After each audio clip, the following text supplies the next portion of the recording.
Okay. We'll call this meeting to order. The Sacramento City Council, please call the roll. Thank you. Councilmember Kaplan. Here. Councilmember Dickinson. Vice Mayor Talamantes. Here. Councilmember Pluckybaum will be absent this afternoon. Councilmember Maple. Here. Mayor Pro Tem Guerra. Here. Councilmember Jennings. Here. Councilmember Vang. Here. And Mayor McCarty. Here. You have a quorum. Okay. Councilmember Garrett, can you do the pledge and the land acknowledgement? Please rise for the opening acknowledgments in honor of Sacramento's indigenous people and tribal lands. To the original people of this land, the Nisenan people, the Southern Maidu, the Valley and Plains Miwok, the Putwin and Wintun people, and the people of the Wilton Rancheria, Sacramento's only federally recognized tribe, may we acknowledge and honor the Native people who came before us and still walk beside us today on these ancestral lands. By choosing to gather together today in the active practice of acknowledgement and appreciation for Sacramento's indigenous people's history, contribution, and lives. Join me in the Pledge of Allegiance. Salute, pledge. I pledge allegiance to the flag of the United States of America and to the republic for which it stands, one nation, under God, indivisible, with liberty and justice for all.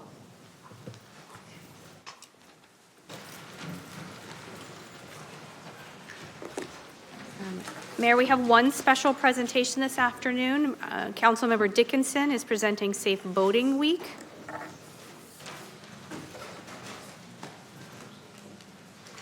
Afternoon. Thank you. We have our recipients, Tim, and I want to come forward. We're getting the joy this afternoon to start the day recognizing Safe Boating Week. And before I say anything more about that, I want to note that they have come prepared with life jackets. And this is very important to the mayor and to me because as a county supervisor, I was the author of the county ordinance that requires life jackets to be used by children 12 and under on any of our rivers, streams, lakes. And as a council member, the mayor was the author of the same ordinance for the city. So this is very meaningful to hopefully everybody, but especially I think to the two of us. And we want to recognize we're getting into obviously beautiful weather.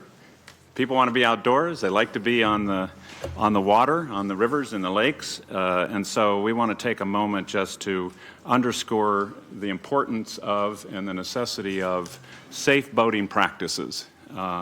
This is notable because about 12% of U.S. households own or co-own a recreational vessel of some type.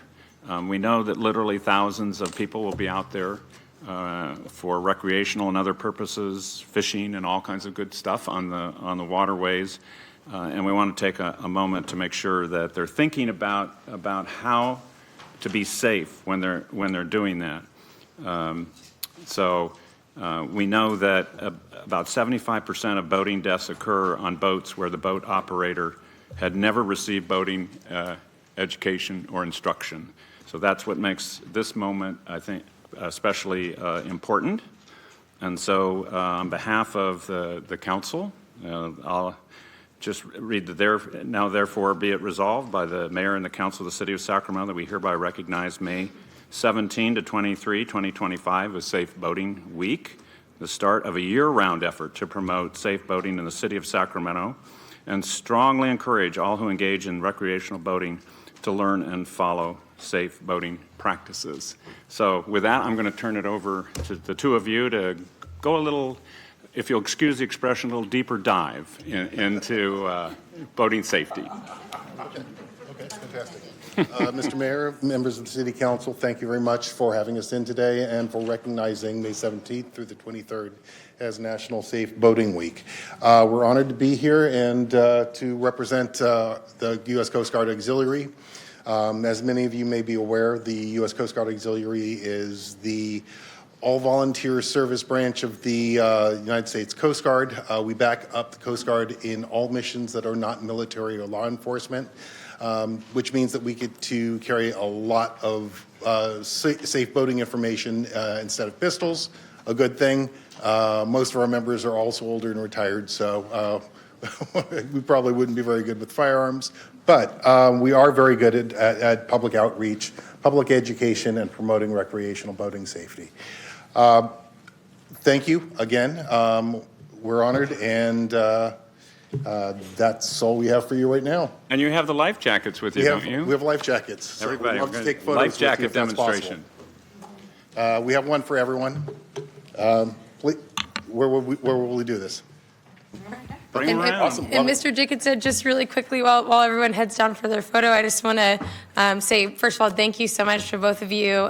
This is obviously very important. We know that life jackets save lives, but I also want to give a shout out to my Chief of Staff, Ryan Brown, who's also a member of the auxiliary. Oh, okay. Yes, so he's actually on his way down now. But Great. Fantastic. We'll take a picture. Yep, let's do it. Okay.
Vote?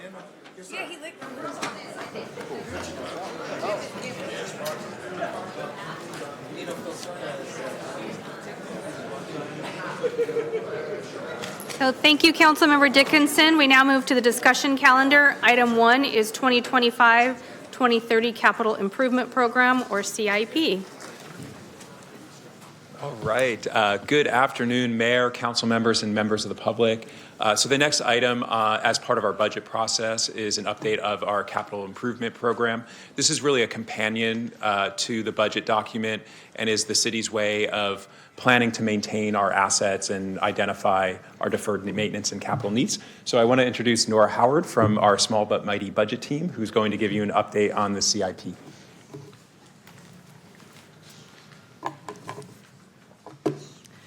Good afternoon, Mayor and Council members. Nora Howard, Senior Budget Analyst with the Finance Department.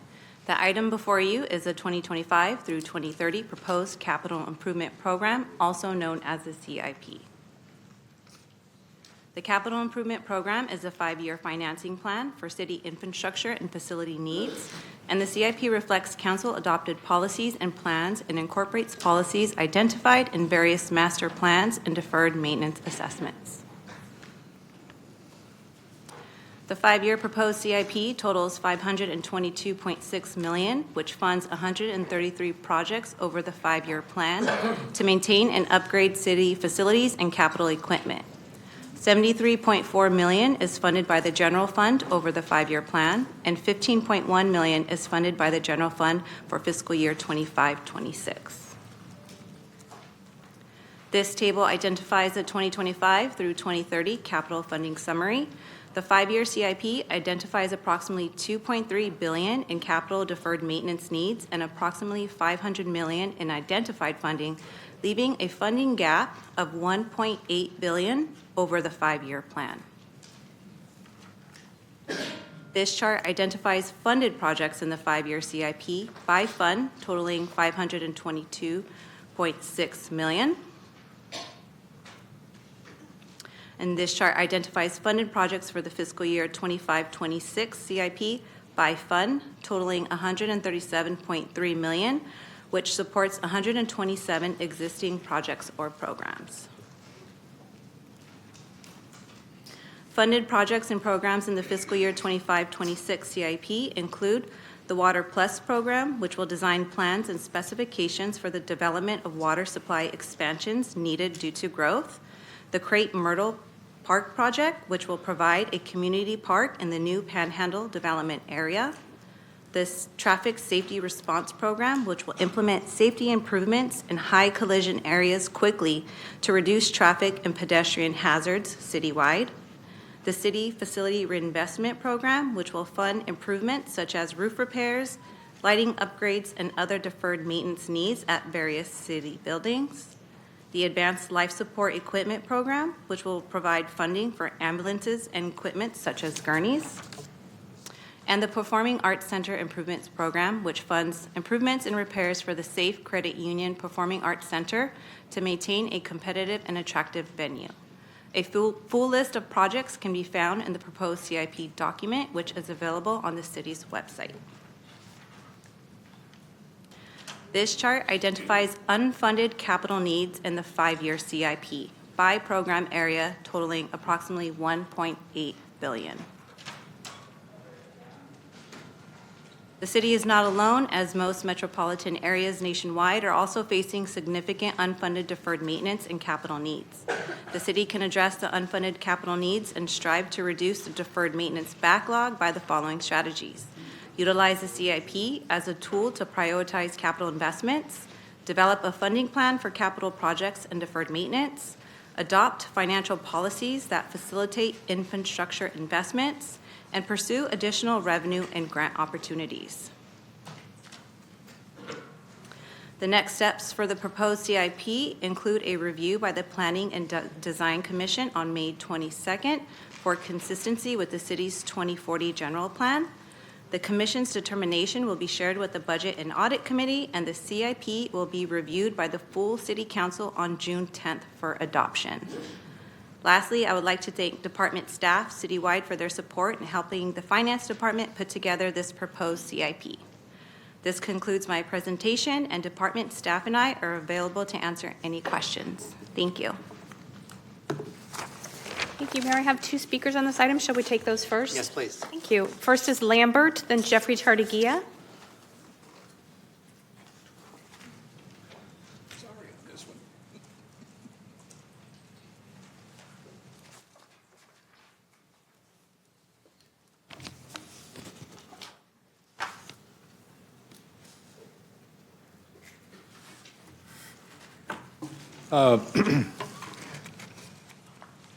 Some family members and also some millennials that are big supporters of ours gave me something. I wasn't coming today, but they gave me this to put on the record. It actually has a copy of the report, and it says, City of Sacramento Capital Improvement Program 2025 to 2030. I'm going to leave this with the clerk. It has everything on here, to me, correctly, except one thing. In the city manager's office, it has Lainey Milstein twice, and it may have been a typing error, but I believe that should be Howard Chan, because he's the assistant to her. And I catch everything. because I submitted a lot of paperwork to City Hall. Also, they gave me this, and it was called, shout out to the millennials, some of them are in here today. They really begged me to come, so I didn't want to let them down. They gave me this award that City of Sacramento received. It's called Capital Budgeting Excellence Award. And it says California Society of Municipal Finance Officers. And it says Capital Budget Excellence Award. And for the life of me, I don't know how they can get an award and they're in a deficit. I run a business that has just been endorsed, and we received a certificate from the Better Business Bureau, and it wasn't because we weren't excellent. You have to meet the criteria to become better certified by the Better Business Bureau. So this is kind of like a contradiction here. I actually don't respect the California Society of Municipal Finance Officers. Thank you for your comments. Jeffrey Tardigia. Mr. Tardigia, would you like the microphone?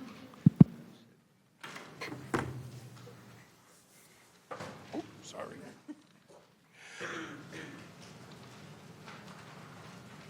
Well, I look at all the heads that are bowed. But anyway, for the capital project through here, are you going, this one seems to have adopted a 5-year program. But the last discussion last week was talking about that your budget is only right now with a deficit of the single year. I hope that somewhere, I didn't see it in the other part through here in adopting the budget, is that you are embarking on a longer time schedule for your budget financing. It seems to me like that's a step that's very necessary and has not been done by this body. Other than that, I will say I have another hearing to go with Senate budget, so I have to go over to the state, so we'll go from there. Thank you for your comments. Mayor, I have no more speakers on this item. Okay. Councilmember Maple. All right. Thank you very much. Thank you, Mayor, and thank you for the presentation. Obviously, we have a lot in deferred maintenance. This is not the first time we've heard this. We know that this is one of the biggest challenges. I guess I just had a question about this because I don't know the answer. How do we stack up comparative to other similar cities? So maybe cities our size in terms of deferred maintenance, because I know people might look at this number on the paper and say, "Oh my God, that's quite a lot," and it is. Is this an endemic problem that other cities are having? Are we special? Yeah, we are not special. This is something that is common, not just across the state, but across the country, especially for cities that have been here for a while and have older infrastructure. So just as kind of context, when I worked at Alameda County, we had a similar sized unfunded, capital and deferred maintenance needs. So it's unfortunately common, but best practice is really first is to identify what that gap is, and then that allows council to start to plan and prioritize and develop a financing plan. Okay, wonderful. That's great. Thank you for that answer. And then I'll just say, I'm excited about some of the things I do see in here. I'm excited especially about seeing the Stockton Boulevard BRT project, bus rapid transit. I think while we could put all the money that we have into the deferred maintenance, we still wouldn't have enough to cover it, but we still have expectations to meet from the public. And so I think that we're always trying to strike a balance here. So I appreciate seeing some of the projects that are being funded and the way that we're moving them forward. And that's one of them. And then I'll just take this moment to talk really quickly about a proposal that is going to be coming forth to Law and Ledge around, around parks specifically. We know it's really hard for us to also build and maintain parks throughout the city. It's one of the challenges, and yet it's one of the things that we get the most requests for. People want to see green spaces in their neighborhoods. They want to have an ability to recreate. And so just wanted to call out that if, having some kind of pilot project in the future, we can use financing districts to create parks and maintain them over time in existing neighborhoods could be a really creative way for the city to do that in the future. And so I look forward to having that discussion with this body and beyond, because we all want to see more parks, but we need to figure out how to fund them long term. Thank you. Councilmember Kaplan? Oh, don't go yet. I actually want to thank Councilmember Maple because I'm going to pivot a little bit on parks because I've had a couple of community members have asked me, so how can, I know in my area, how are we approving building new parks when we have a budget deficit? Can you just briefly explain how that happens? Well, there are some projects where you could have a development impact fee for a park that could build a park. There are areas where you have Melrose districts that are there to, fund the maintenance and ongoing operations of the park. I think one of the issues that we've gotten into as a city just over the decades is everyone loves parks, and I do too. And we may buy land and create a park, but then if we don't have a financing mechanism in there for the maintenance and upkeep, and we don't allocate the funding to do that on an annual basis, then we have this deferred maintenance gap. And I think our Parks Director has shown that chart before, right, with the number of our parks and kind of the needs and costs associated with it, with the funding, and there's an imbalance there. Absolutely, and I think that's really important because, where we've got areas in the city that are growing, there might be developer impact fees that help construct it. Now, remind me, when we get developer impact fees, can those fees go into the general fund to help with our deficit or only the park? Yeah, so they cannot go to the general fund, and they also can't go to another part. They can't go outside of the benefit area. So if they're paying a development impact fee for a certain benefit area, it needs to go to benefit that area. Thank you. That's all I got for you guys. That's really helpful. So I just want to build on that a little bit because, we all have heard I harp about where our deferred maintenance that comes into, we hear about our pipes. Some of our water pipes are 100 years old. Some of our sewer pipes are 100 years old. One of the things that I think it's really important that is part of the report, but I think that we also need to identify is what is our funding plan? Because our city has done an amazing job, and our staff, you guys do it every year, with knowing we have outwardly total right now $9 billion in long-term unmet deferred maintenance needs, but our 5-year funding is about $500 million. And we all know that this is going to grow every year, and especially when we don't want to wait until a catastrophe happens. But right now, how we're doing our capital improvement plan is waiting for a catastrophe to happen, which will then blow up this entire plan, and we'll have to figure out and cut other things to, especially if we have some pipes that burst. Gas, sewer could be a major incident that requires upgrading of billions. Jeffrey. Yes. Jeffrey.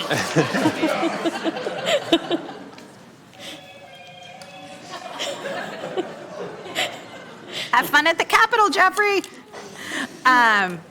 So I would really like, as we talk about our capital improvement plan, what mechanisms are we looking at for funding? Where you talk about we should do this, but maybe it requires, Mayor, a workshop that we sit down and we really dive deep as to what is our plan? How are we going to fund this? How are we going to address a lot of our capital needs? Department of Utilities has over $2 billion, and that should scare everybody that our utilities has, $2 billion in infrastructure deferred maintenance that's not being addressed. So I don't know if that's possible. Well, I think, the first step was last year actually identifying the problem and in kind of a comprehensive way. So I think before that, you would hear from departments kind of one-off of here are deferred maintenance needs and things like that. But I think the first step was to really incorporate the unfunded needs into our capital improvement program. And then the next step, and maybe this is something we'll discuss at budget and audit, is really what are some policies that we want to adopt around prioritization. We can't do everything all at once. And then there are different tools in the toolkit. So, one tool might be, bonding to pay for infrastructure investments. Another tool is your council passed a policy earlier this year for when our budget is balanced and we have one-time savings. Some of it will go into deferred maintenance. And so that's a really good policy that council passed that'll really give dividends over time. I think we didn't get into a $1.8 billion unfunded need in a year or even 10 years. It's been over a really long period of time, and we're going to have to address it over a period of time and look at what do we want to do, what's our priorities, life safety, things like that, and then what are the various tools, and use this as a planning document to guide that. I am very supportive of that, of what is our strategic plan for addressing, just as we as a budget have to address our structural deficit, I think we have to have a strategic funding plan for how do we address deferred maintenance and our unmet needs. One of the other things I want to bring up and hope we can start looking at, and maybe Councilmember Maple, I'd love to help you with your discussion, because one of the things that I'm noticing, and Councilmember Vang, you might start noticing, is when development agreements have been made and we have new construction. Generally, there is a big lag between when the agreement was made and the fees come in and we develop parks. I am now getting feedback that the fees basically that come in from impact fees are about $375,000 an acre to go towards a park, where in reality, the actual cost is $600,000 an acre. And how do we address that funding gap? Because people move into a community and they get a picture of a park. And then the fees come in and they only build 1/3 of that park. And then the community is mad at all of us because they say, we moved in expecting this, but now we only got this. And one of the things is we don't have an automatic cost escalator fee to address it, even a CPI adjustment to help cover those costs, because those park fees and the impact fees really haven't been looked at since 2019, which again, this goes on to I am proud of this council for considering and updating fees, but we got to make sure we're addressing all of them, because we have to have a mechanism to modernize our fees with developments, because all of us with new developments are going to have community members that are greatly disappointed of, I thought I was getting a tennis court or a pickleball court or Robla, like both Roger and I have. Robla Community Park's been around for 20 years plus, and it's just now getting a restroom. I mean, and I can tell you, I worked on some of my impact fees, and Burberry, thankfully this time around, has been a community park for 20 years, is just now getting a restroom. So I do want to clarify in the report, it does say it's replacing. No, this is actually a brand new restroom. There is no restroom currently in a community park that is in the middle of several neighborhoods, that is a hub. I mean, those basic needs, when we look at it, when communities move into a neighborhood, they have expectations, and there's that gap. So however we look at that, whether it's through that mechanisms or going through law and ledge of figuring out how we have a mechanism that addresses that funding gap from the initial agreement with development to when actuality of the cost getting built, because that is a big issue that I don't think any of us want to have to address. But thank you. I really have to say I appreciate all you do, but we as a council have to figure out a way to dig a little deeper to address these structural deficits and needs along with our budget. But I know how much work you guys do, and thank you for presenting that. And if you didn't know, the CIP is 428 pages, has a lot of information if you're looking for that. So I'm good with that, and be happy to, we just need to move this along. Yeah, there's no vote here, so no need for a motion nor a second. This is review, comment, provide direction, and you've certainly provided quite a bit of direction, or commentary, I believe so. Thank you for the presentation, and this is an important but often neglected topic, capital issues, so thank you for their time. Thank you. Then we move on to agenda item number 2, update on application of budget equity tool, BET, on the Department of Utilities, DOU, and Sacramento Police Department's budget reductions.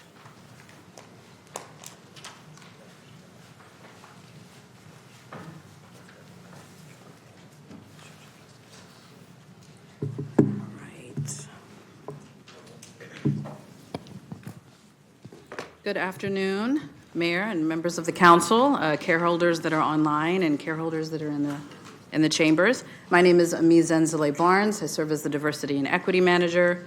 Pronouns are she and they, and I'm here to give a quick update on the refinement of the budget equity tool and how it's been applied in this fiscal year. Wanted to just start off, for those of you who may not be familiar, we launched this application of this tool in a very pilot and exploratory way in 2024. It was meant and designed to be applied to over 250 reduction proposals that departments submitted to the city manager's office.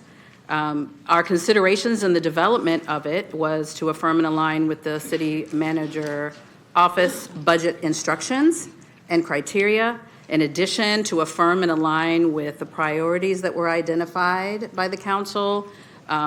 There were about approximately, I think, 9 priorities identified by the council in 2024, late 2023.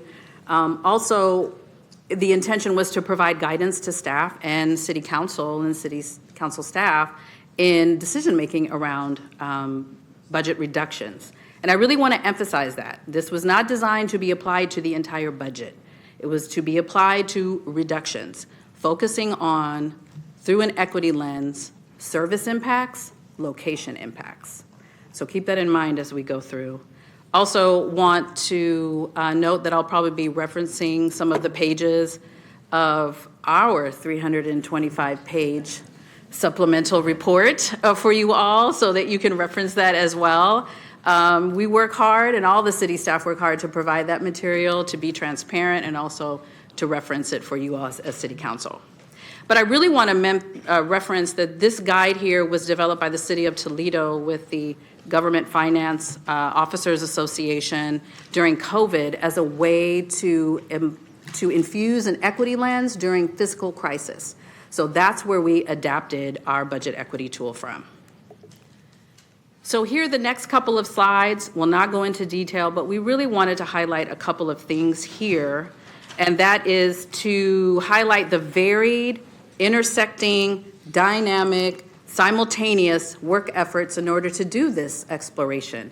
And so you can take a look there. The narrative is also on the first 3 pages of the supplemental information as well. But this is an important effort in itself to capture some of the nuanced work and efforts that are needed to apply an equity lens so that we can do it for future application. And that leads us to today.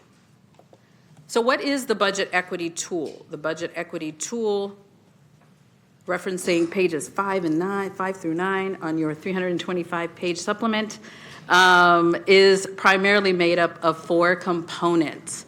But first, before we go into the components, we thought it was very important to say what it is and what it is not. The budget equity tool is, I would like you to think of it as a set of instructions for thoughtful, inclusive analysis of budget reduction decisions that impact vulnerable communities, communities of different race backgrounds, income, and other identities. It's a framework that encourages us as decision makers to employ an impact evaluation tool as we look at reductions, to prompt reflection and thoughtfulness and intention. It is to highlight understanding by focusing on the clarity and the nuance of impact. Impact happens in a variety of ways, so this tool is meant to help us explore that in an inclusive manner. And so it asks, and so this involves prompts considering who benefits and who's burdened by the decision or the reduction, and to identify those reductions early. And if we can't do anything about it now, we have it documented so that we can take future action. Helps to detect if decisions might worsen existing racial disparities or any other inequities or create new ones. Consider different perspectives, encourages engaging with people of diverse racial backgrounds and all kinds of lived experiences and centers that lived experience.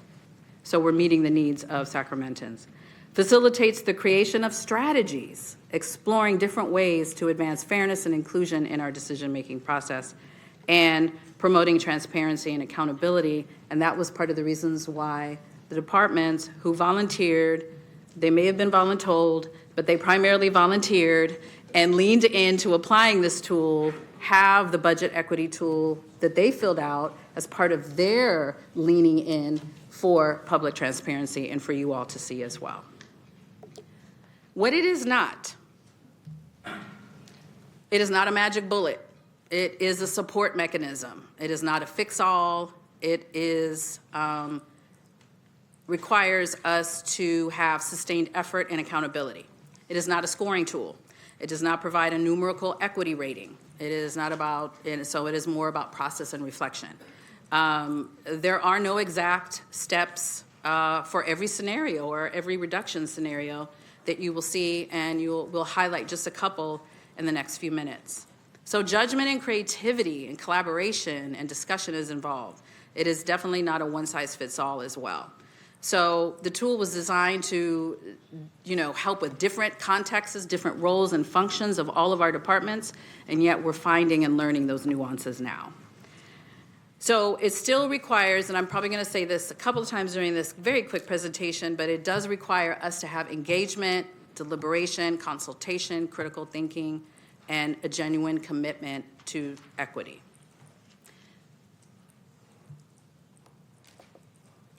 Understanding some of the concepts or the major, just to give an overview of the BET has primarily 4 components: goal setting and project outcomes.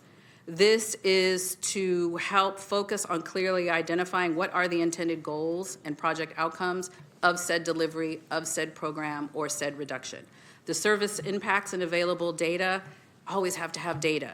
So this is a critical component in understanding how budget reductions would affect the quality of life of Sacramentans and the service delivery, and also the impact to careholders who are staff and the other careholders as well. So it emphasizes the need to analyze available data and to understand the demographic makeup and geographic makeup of our city holistically.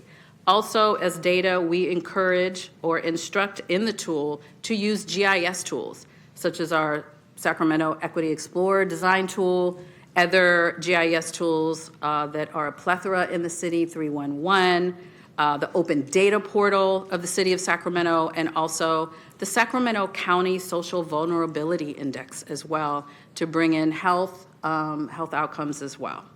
The third major component is location impacts, recognizing that geography plays a significant role in equity. The section guides in understanding the potential impacts of budget changes on specific neighborhoods, communities, and particularly those that are vulnerable or historically underserved. So that's a way to look at census tracts in a very precise and precision type manner. Understanding the impacts is the fourth. That underscores the importance of ongoing evaluation. While you may fill out the tool, it doesn't mean it stops there. We want people to continue to use it and to ensure sustained and long-term implications are not repeating or inequities are coming into future decision-making. So experience teaches, and that is part of the pilot and the exploration of this. For this year, we had an expansion of departments who submitted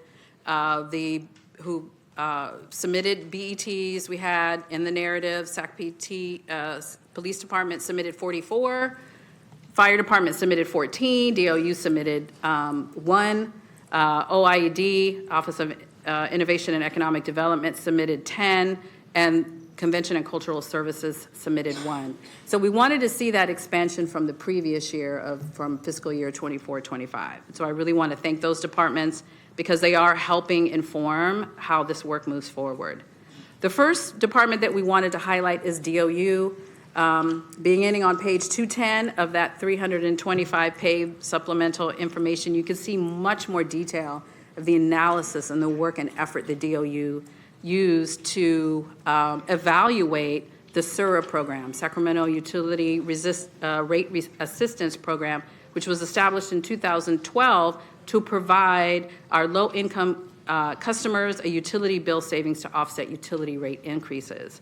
So after applying the tool and applying and looking at the SEED tool, consulting with the GIS team, Department of Utilities observed and was able to illustrate the impacts to districts 2, 5, 6, and 8 would essentially carry a heavy burden if the program was eliminated. And so that ultimately had an impact on how they moved forward in eliminating the impact, but how they considered it in their decision-making around reductions. The next is that we want to highlight, just for experience, it's not as clear cut. It's excuse me, I think I went way too.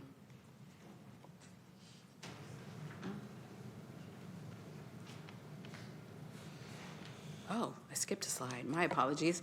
Trying to move fast. So let me back up to how we are and are not. This was actually a question that was raised at our Racial Equity Committee. Like, when is it appropriate to apply the tool? So this is what we've gathered so far, is how it's best applied is with the reductions that you see on the left on the slide. Want to highlight where it's been not applicable, and I really want to thank the Department of Finance, Pete, lifting this particular first bullet up, which is updating or purchasing operating system or infrastructure maintenance for departments. If you have to do that, you can't deliver your services. That's not quite an applicable way to apply a budget equity lens because it will impact vital operations. The second one is regulatory or compliance requirements that are a direct service, or it may be a legal mandate, it may be a regulatory mandate. So that's where we're really finding the nuance and the challenges in applying the budget equity tool.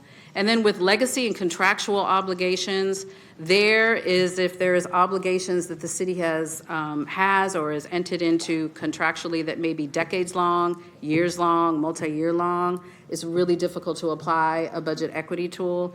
However, what I would say in summary and a big takeaway as we evolve in this work is that even when services have to be cut or reduced for whatever reason, we could still use the tool to know how the impact to communities and care holders is happening on a mnemonic level as we strive to do that, and it could better help us respond and anticipate for the future. Spoke on DOU, police department. So the DOU had a very clear, clear-cut path around how they applied the budget equity tool. With police, it's a little bit different, and given when you think about role and function and size, right? That makes sense. So the department that, in terms of highlighting this, that work begins on pages 224. But a couple of things I want to highlight here is that many of the BETs, as we learn about the process, many of the budget equity tools were written by captains, lieutenants, and supervisors because they had the most knowledge of what those reductions would be. And so, in our office, capacity-wise, we needed to evaluate all of those budget equity tools to give that necessarily feedback. So while the clear-cut decision to propose or not propose is still probably in the process and in your deliberations, understanding the impact is important, and it's important to the leadership of the police department as well. So they are working with our office and striving to detail and understand the reduction impacts within the intersection of service, geography, systemic impacts, and vulnerable communities. So that's a lot to unpack. So we continue to work and work with Chief Lester and Lieutenant Sergeant Sabrina, hope I got that title right, my apologies if I didn't, Police Department to continue to consult with our office in organizing the relevant categories. They're already seeing how we should organize those 44 BETs for readability and understandability in relevant categories such as violence prevention, traffic, training and personnel, operations, support services, and investigations to better understand and communicate impact. Within those themes, it is being written in one voice, so there's consistency in that writing, and with a focus on providing mnemonic and detailed data on those impacts of those reductions. So ongoing consultation, data collection, and documentation of these intersectional impacts is still ongoing. So we appreciate their leadership as well. So lastly, what we're learning so far is data often does not give the definite answers that our staff need. We have to unpack it sometimes and unpack it more, and I'm sure you as council members understand that, right? So we have to try to find those mechanisms to provide context and understanding of what those impacts look like, and we do feel that an equity lens can really help advance that, and especially addressing disparities. One-on-one consultations, our office, our mighty team loves to do that. It is time intensive, but honestly, that is the way that we're able to build capacity, develop understanding, and really ensure that the staff and departments have the support they need to apply such a tool. Constant reiteration of data filters, indicators, what are meaningful measures? There's a lot of data we have, but what are the most meaningful measures in order to understand the impact that is centering the lived experiences of people? So that is something that we're learning right now and want to put some strategies into.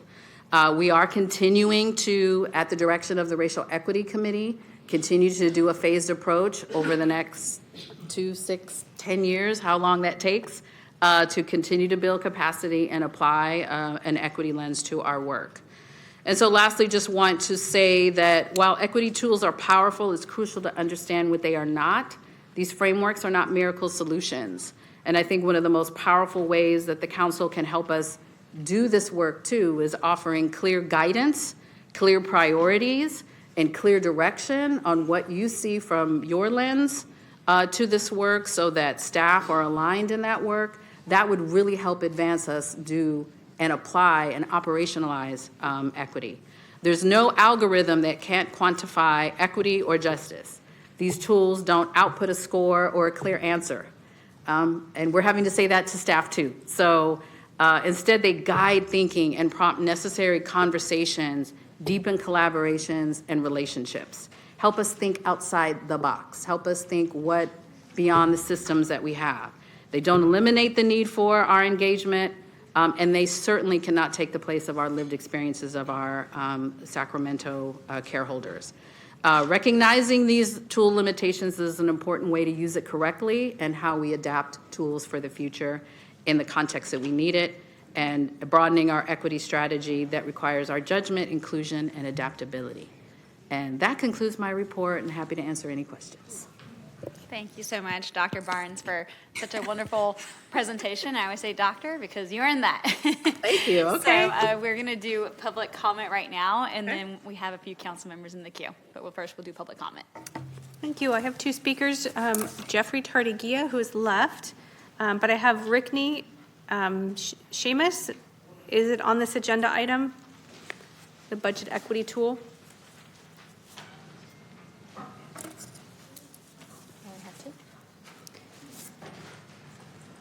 And then you're speaking on the budget equity tool, correct?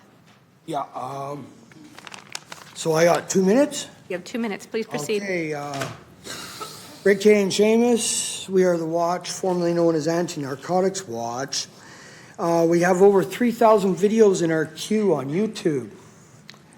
A good portion of those videos have happened in this city. It's law enforcement, security, businesses. I must be trespassed from every business. It's Certified Tech Roofing USA. What I noticed is that we want to be confidential informants with officers. That's the primary feature of the videos. And they like to put their hands on their guns. I figured out it's a threatening pose, but, maybe they're just resting their hands on their guns. The footage is clear. There's a lot of strange footage. For sure. Had a court date, didn't get U visas or IDs in Roseville. Got half my prescription and didn't get the other half. I actually developed my own medication through resources in the community, like different items at the stores. It's actually working, so I don't think doctors develop medications. Do you think that? No? No. I'm pretty good. I have this boat. It's going to be headquarters for the Watch, formerly known as Anti-Narcotics Watch, but there's some ID issues. Can't really do registration, but we don't need registration because we're a public agency. You guys could seize the boat due to the engine emissions, but the motors are disconnected to the shaft and there ain't no propeller. We're going to be sticking it. That's where you take a pole and put it down the river. Under executive order of Donald Trump in regards to the Aliens Enemies Act, which we are subject to, because this is Australia and I'm Canada, I guess we're... Thank you for your comments. Your time is complete. Oh, thank you. Vice Mayor, I have no more speakers on this item. Thank you. Please Thank- take your seats. Your time is complete. Thank you, clerk. No, your 2 minutes are done. They left something on the table. We'll get one of the city clerks, please. You know, some of your officers are very nice. Okay, your 2 minutes are done. Okay, Councilmember Bank? Just it only takes 6 months to become an officer. I think 22 weeks, so Let's go, Seamus. Anything else? check out the Biotech Group USA on YouTube. You want to wait a second? Okay, Councilmember Bank? Thank you, Vice Chair. Dr. Barnes, can you come up real quick? First, I just wanted to say thank you to you, Larissa, former staff Robert as well, and all the city staff and departments that volunteered actually to dive deeper into this work. And I really appreciate actually today's presentation in particular during this time because we're in the middle of budget discussion, and so really appreciate the timing on this. And I don't really have, because I feel like I've asked a lot of questions during the Racial Equity Committee already. This is really an opportunity for my colleagues to kind of see the work that we're undergoing citywide in terms of implementing this tool in particular. But I'd like to ask you, as you know, we passed the Racial Equity Resolution in December, and if you can share a little bit how perhaps that resolution and this work is tied together and the ways in which you see it being operationalized. We'll say before that as well that thank you all, council members as well. I know we have several briefings scheduled, so hopefully there's an opportunity to do some more conversation and would love your feedback and your ideas as well. In terms of the SCORE resolution 2024-0354, we write it a lot in the office. It is the Operationalizing Racial Equity, so it is known as our SCORE resolution. There is a couple of sections, particularly I think might be in 3 and 4, that call for equity impact assessments, the use of equity tools.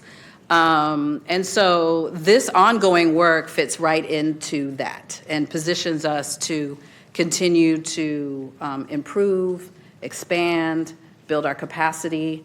So I think there's a direct correlation to the resolution that's calling for that. I think where the opportunity lies is how we work with our members of the Racial Equity Alliance and other careholders externally as to how do we infuse those voices into such a tool or such a lens or such an impact tool. And of course, consulting with city staff as careholders as to how this fits into their work in the various departments and the various workflows. So I think we're really well positioned to move on it since we've started it. And I think that our careholders can see that direct operationalizing it as well. So I hope that kind of answers your question. And I think that as we continue to do this and work with departments in the next fiscal year, we will continue to work with our finance department as to what worked for them. This is an opportunity as we move into the next budget season is to see what worked, what didn't work. And again, would love that input from you all as well and from your staff.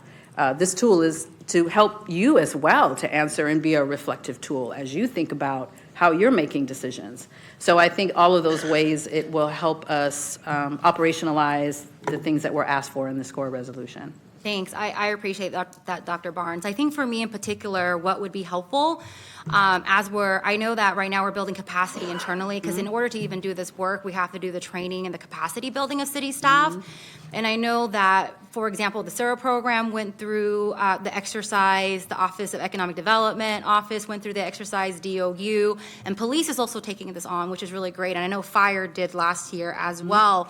I think what would be really beneficial, because I know that we are going to be in the red for a few more years, is that there are budget reductions that is proposed usually around March, right? And we put it in level 1, level 2, level 3, and level 4.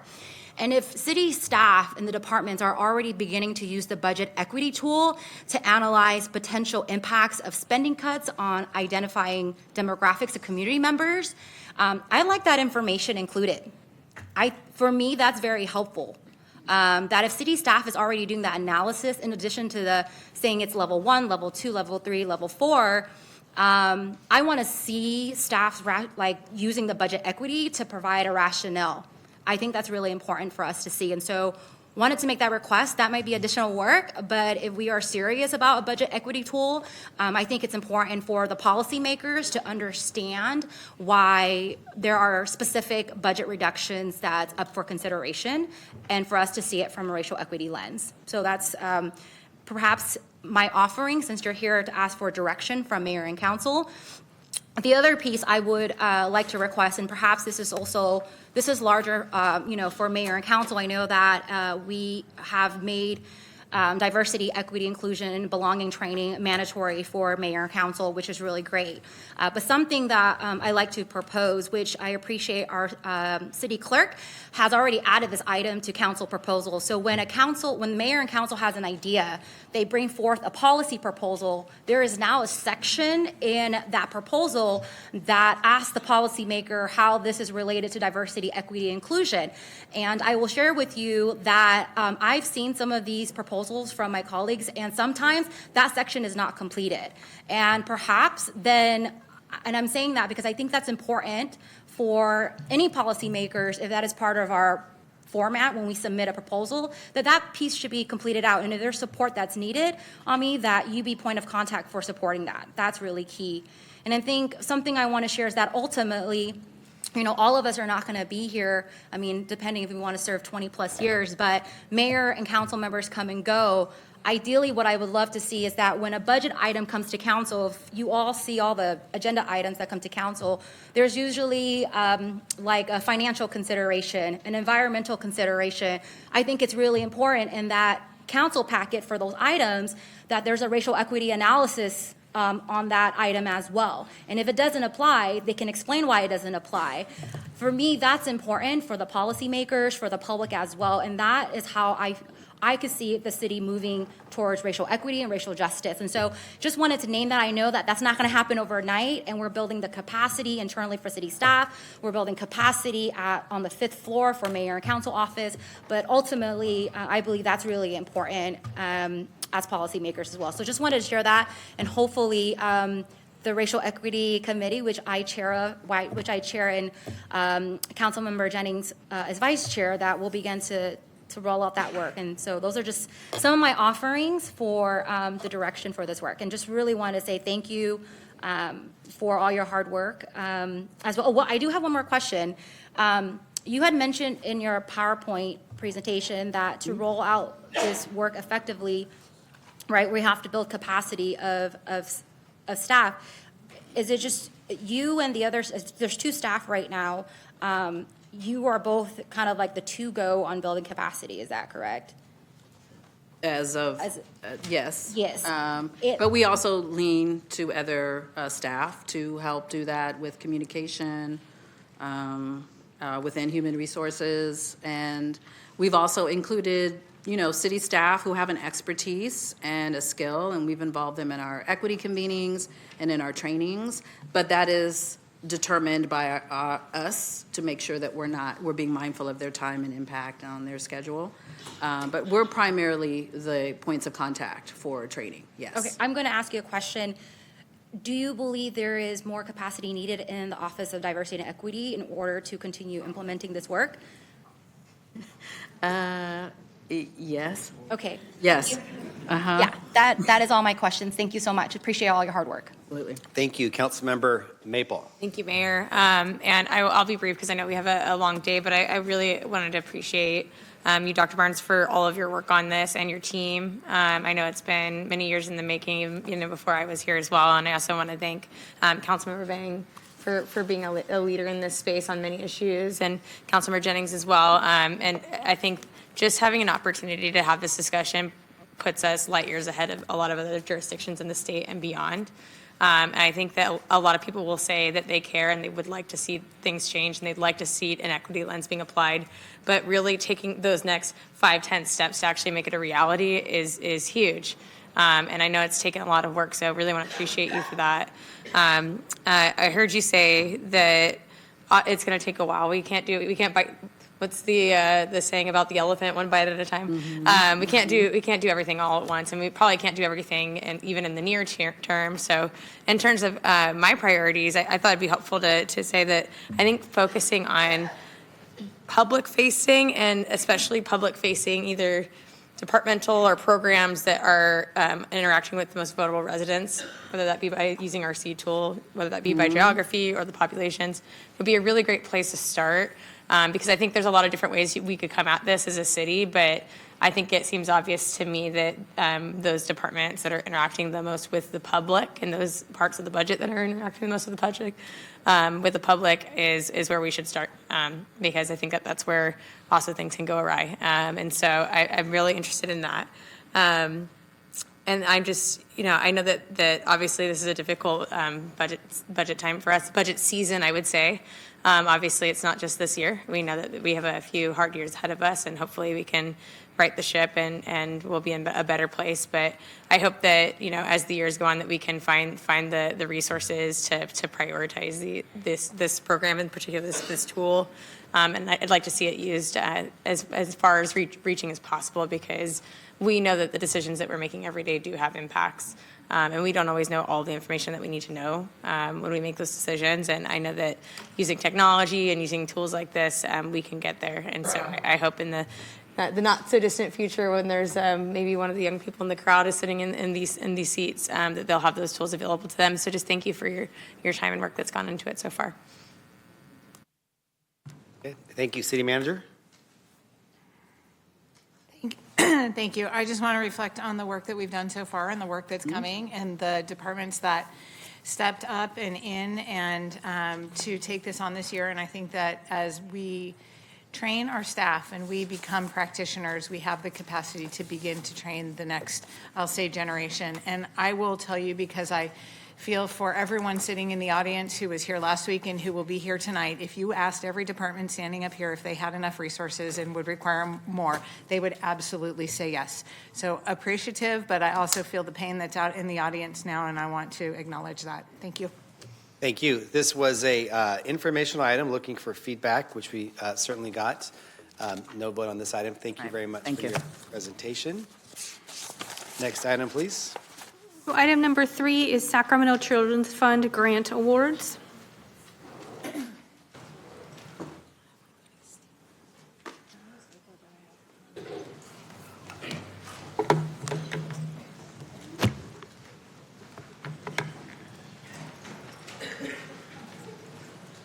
Okay. Good afternoon, Mayor and Council. My name is Renee Costin, Program Manager for the Sacramento Children's Fund, and I'll be speaking to the Sacramento Children's Fund, or Measure L, Grant Awards today. First, I'd just like to thank all of our applicants, some of which are here today, some of who may have not been able to make it, for their patience throughout this process. We know it's been long, but it's been thoughtful. I also want to give a shout out to our commission, the Sacramento Children's Fund Planning and Oversight Commission, some of which are also here today for the work that they did in the development of the strategic investment plan. Last but not least, our staff that have worked tirelessly to get us to this point, as everyone has anticipated funding going out hopefully very soon. The city clerk and the city attorney's office that have supported us throughout this effort as well. I have a few items I need to read into record before we get the presentation started. We have a few corrections in scenario 1. The City of Sacramento Granite Regional Park, last sentence of this description should read, "The field is expected to last over 12 years."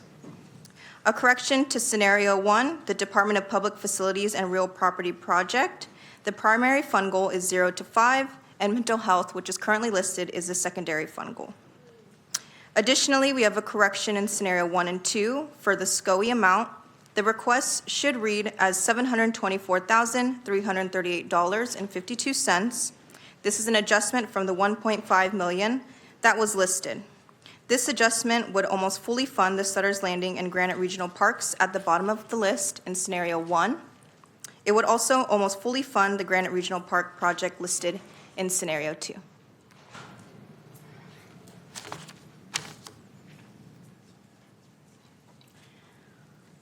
So just a brief overview on what we're going to cover today is going to be a Measure L overview, the request for proposals, our grant advisory review panel, the funding scenarios we'll be presenting for consideration, our application list, and then an update on our timeline and where we'll be with our next steps. So as you may remember, the local cannabis business tax revenue from the general fund is utilized to determine the allocation for the Sacramento Children's Fund. This opportunity supports the youth development and violence prevention programs within the city of Sacramento. The funds are restricted to qualified nonprofits, city and non-city public entities. Qualified organizations per the charter must receive funds through an open, transparent, and competitive process. It's guided by the strategic investment plan developed by the commission, but adopted by City Council in September of 2024. We do have administrative costs that were included in the charter, capped at 20%, and then reduced down to 10% for the last 3 years of funding. A very brief overview of our fund goals: supporting mental health and emotional wellness of children and youth, preventing and reducing homelessness among children and youth, including youth transitioning out of foster care, prevent and reduce youth substance use, prevent and reduce youth violence, and supporting the healthy development of children ages 0 to 5. Here are some key points that we included in the request for proposals. That was directly based off the strategic investment plan. We intend to fund a multi-year funding, 3.5-year contracts for stability through quarterly and annual reviews. The funding breakdown, which was approved in the strategic investment plan, was a 50% allocation to community-based organizations and a 50% allocation to city and non-city public entities. The grant cap minimum and maximums were $25,000 to $500,000 grants per year. So that would be a total of $1.5 million if an awardee was granted the full amount at $500,000 per year. We also have our guaranteed basic income, which pulled out 20% of the programmatic funding, which will be released in a separate RFP. Some other highlights is that they must have had an organizational budget at or above $50,000. They had to be a public agency or a 501c3 community-based organization. And there were some other supporting documents that were required. For example, insurance, good standing with the city, our Secretary of State good standing, and a few others. It was also important that these programs reach children, youth, and families in the city of Sacramento who are most impacted by poverty, trauma, and violence. This is a brief overview of the request for proposals that we received. The funding available for the first 3.5 years was approximately $17.9 million with 3.5-year contracts. We received a total of 121 applications, which amounted to $125 million, which was 7 times the demand of what was available. Our applications by primary fund goal: although we had applicants identify what their primary fund goal was, they were also able to identify secondary and tertiary fund goals as well. As you can see, mental health had about 77, followed by violence prevention, ages 0 to 5, reducing homelessness, and reducing substance abuse. By application type, we did have 117 of 121 applications scored. 102 were community-based organizations, including our grassroots or small and emerging community-based organizations. 12 were city and 3 were non-city public entities. Additionally, we have our district breakdown. I just want to make a clarification. The district breakdown is related to their physical location. As you'll see, we have quite a few outside the limits of the city of Sacramento, but we ensured that we assessed how they were serving our youth and families within the city, which you'll see listed in scenarios 1 and 2. The funding amount requested per fund goal, once again, mental health was the leading fund goal in that area. Just to overview our proposal rating criteria, So this is the detailed scoring rubric and evaluation criteria that our panelists utilized and was included in the request for proposals for applicants to look to as they were putting in their applications. So their program summary was not scored, but their agent history, capacity, and staffing received a maximum of 15 points. Program and project design received a maximum of 50. Outcomes and impact, a maximum of 15 points. Budget and budget justification, a maximum of 20, which gave us a total of 100. If applicants also utilize the opportunity to include an overlay of the SEED and COI tool, they received a preference point of 10. I will say about 90% of applicants did receive that 10 preference points for a maximum score of 110.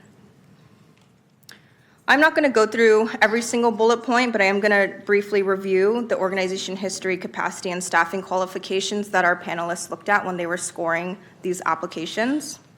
For example, demonstrating experience with working with diverse communities, including identified priority populations most impacted by poverty, trauma, and violence. You're going to hear that come up a lot because it's included in the charter and also included in the strategic investment plan. Professional background and qualifications of team members proposing to deliver direct services, cultural humility and/or lived experience of staff that reflect communities proposed to be served. This and other pieces that I'll be sharing can be found in the staff report, attachment 4, request for proposals, pages 24 to 25. The program and project design, the biggest thing they were looking at is if applicants check multiple fund goals as cross-cutting strategies were an important component of the strategic investment plan. And they were required to answer the fund goal-specific narrative questions for their program and projects. Applications that address multiple fund goals should only receive the highest score if they also meet the high score eligibility criteria under the rating very good. For outcomes and impacts, we reviewed any memorandums of understandings or letters of recommendation, included as additional evidence for this rating factor. It was important for applicants to describe how programs will serve Sacramento's most impacted by poverty, trauma, and violence. If you would like to see more information on that piece, you can refer to our staff report attachment 4. Lastly, we had our panelists review the budget and budget narratives. There was a few things that we were looking at to ensure that the budgets and the amount requested aligned. Expenses that were reasonable and commensurate with the scale of services proposed. Programs that align, leverage, and/or coordinate with other public and private resources. A total program budget, funding and additional matching, specifically for our non-city public entities, as there was a matching requirement for those agencies that applied. And that funding requests should be reasonable and not exceed the organizational budget. So through our application review and award process, city staff did an eligibility review where we first looked at supporting documentation. Applicants were notified if they had incomplete or missing documentation and were given 60 days to respond and submit updated documentation to move forward to our merit review. 4 proposals were disqualified through the eligibility review process. All eligible applicants are passed on to merit review. Proposals were then scored by a grant advisory review panel using the scoring rubric and evaluation criteria published in our request for proposals. Through our grant advisory review panel, it was composed of 5 panels. The application review was conducted during the months of February, March, and April of 2025. Our panelists reviewed between 20 and 25 applications, and our city attorney's office conducted a thorough conflict of interest review. That included a requirement for our potential panelists to submit a grant review panel conflict of interest form. So now to our funding scenarios. We're just going to give a brief overview of how this funding scenarios align with the strategic investment plan. So scenario 1, which is attachment number 6 to the staff report, titled Sacramento Children's Fund Award Scenario 1, proposes funding programs and projects that spread across the 5 fund goals. It includes small and emerging community-based organizations funding set aside for $375,000. As you'll see in the recommendation, they each received $75,000. That's going to be over the course of the 3.5-year grant period. Funds community-based organizations at 80% of the funding award request or the maximum funding threshold of $1.5 million. This was to ensure we could spread the funds across all districts and all fund goals. We included the 50-50 funding split for CBOs and city, non-city public entity applicants. So as you'll see, the split comes out to approximately $8.9 million, both for the CBO split and the city split. This scenario also funds a total of 24 applications, and it serves every district and every fund goal, as we had said. So with scenario 1, every fund goal is represented at 70% or 17 out of 24 of the awards that we were proposing. Partnering with existing programs, especially small local-based, community-based organizations, was a key point in the strategic investment plan. 21% or 5 awards were allocated to small emerging CBOs.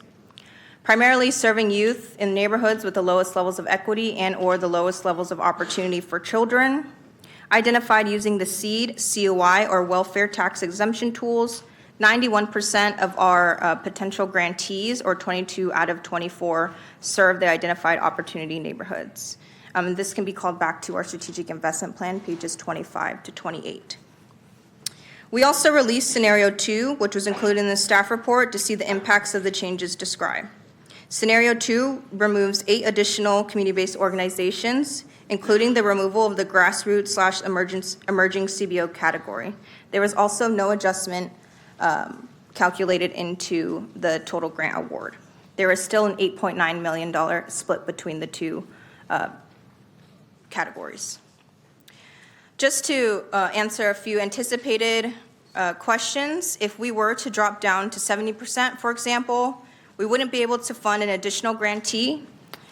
We would simply be able to allocate the additional funds to those 3 who scored 102 in the CBO area, since the remaining amount was below 80%. And why 80 for community-based organizations only? We are only adjusting funds relative to the 50-50 split. The adjustments do not affect the CBO or city funding. So we did want to go through our grant monitoring process as we move on to the next phase of this implementation. City staff would conduct quarterly reporting, both programmatically and fiscally. We will require an annual performance review before we intend to fund the next year, although they will be 3.5-year contracts that will be dependent on performance reviews that are conducted. We will conduct site visits annually, if not biannually, given staff capacity. And the Sacramento Children's Fund Planning and Oversight Commission receives an annual report as well as a 3- and 5-year review on the strategic investment plan that will drive the implementation of this fund. So what's next? As I said, we have our guaranteed basic income release for proposals that will be going out later this summer.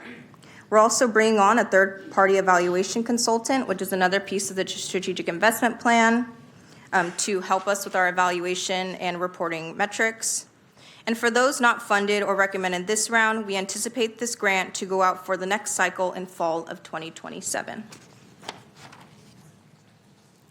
Here's a tentative Sacramento Children's Fund timeline update. As we are here today, our award recommendations are presented to City Council, and we hope to get into our contract negotiations and executions by June or July. And that concludes my presentation, and I'm here for any questions you may have. Thank you. Okay, thank you.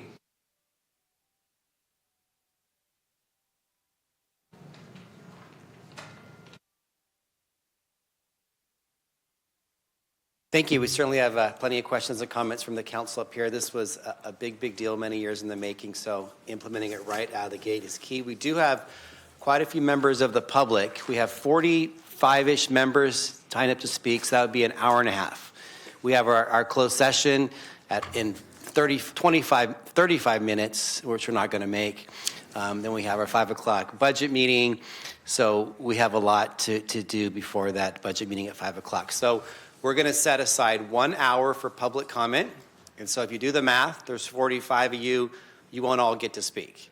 But if you cut your time a little bit, if you each shaved off, let's say, 45 seconds from your 2-minute presentation, all of you could get to speak. So this is a grand experiment up here. So we'll see if we can get 1 hour's worth of commentary and 43-ish of you to have the chance to engage in this important topic. So let's begin. Thank you, Mayor. I'm going to call off a few names. Jeanette Carpenter, Lambert, and if you would please line up in the aisle.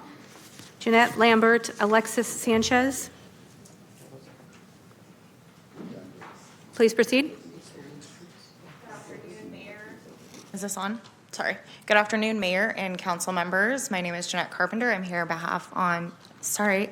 behalf of Child Action. We are strongly supporting our Child Action's proposal for Measure L funding. It's one of the only proposals centered specifically on child care access and workforce support, as well as our proposal targets four of Sacramento's highest need zip codes, 95815, 95823, 95825, 95838, all identified in the SEED COI opportunity zones in the strategic investment plan. Child Action is deeply embedded in this work, supporting over 17,000 children and families annually, including nearly 2,000 families in these zip codes alone last year. This proposal aligns directly with Measure L goals 1 and 5, promoting emotional wellness, healthy early childhood development, while helping stabilize a child care system that working families can rely on to stay employed. By investing in this proposal, we're investing not only in school readiness and community health, but also in the local child care infrastructure that fuels our economy. For these reasons, I respectfully urge your support. Thank you so much. Thank you.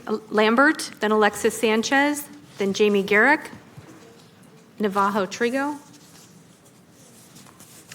Great. Hi, everyone. My name is Alexis Sanchez. I'm representing myself today as a resident of District 4. I'm here to speak in favor of Scenario 1. I think funding more organizations is better. It gives us a chance to meet youth where they are in the community in your various districts. Additionally, I wanted to speak to the need for additional funds to be allocated for LGBTQ plus mental health. In my professional life and in my volunteer work outside of my job, I work with LGBTQ plus youth, and during a time when a federal administration is constantly attacking LGBTQ plus youth, their need for access to low or no cost therapy can be literally life-saving for these youth. So those are my asks today. Thank you. Thank you. Lambert, then Jamie.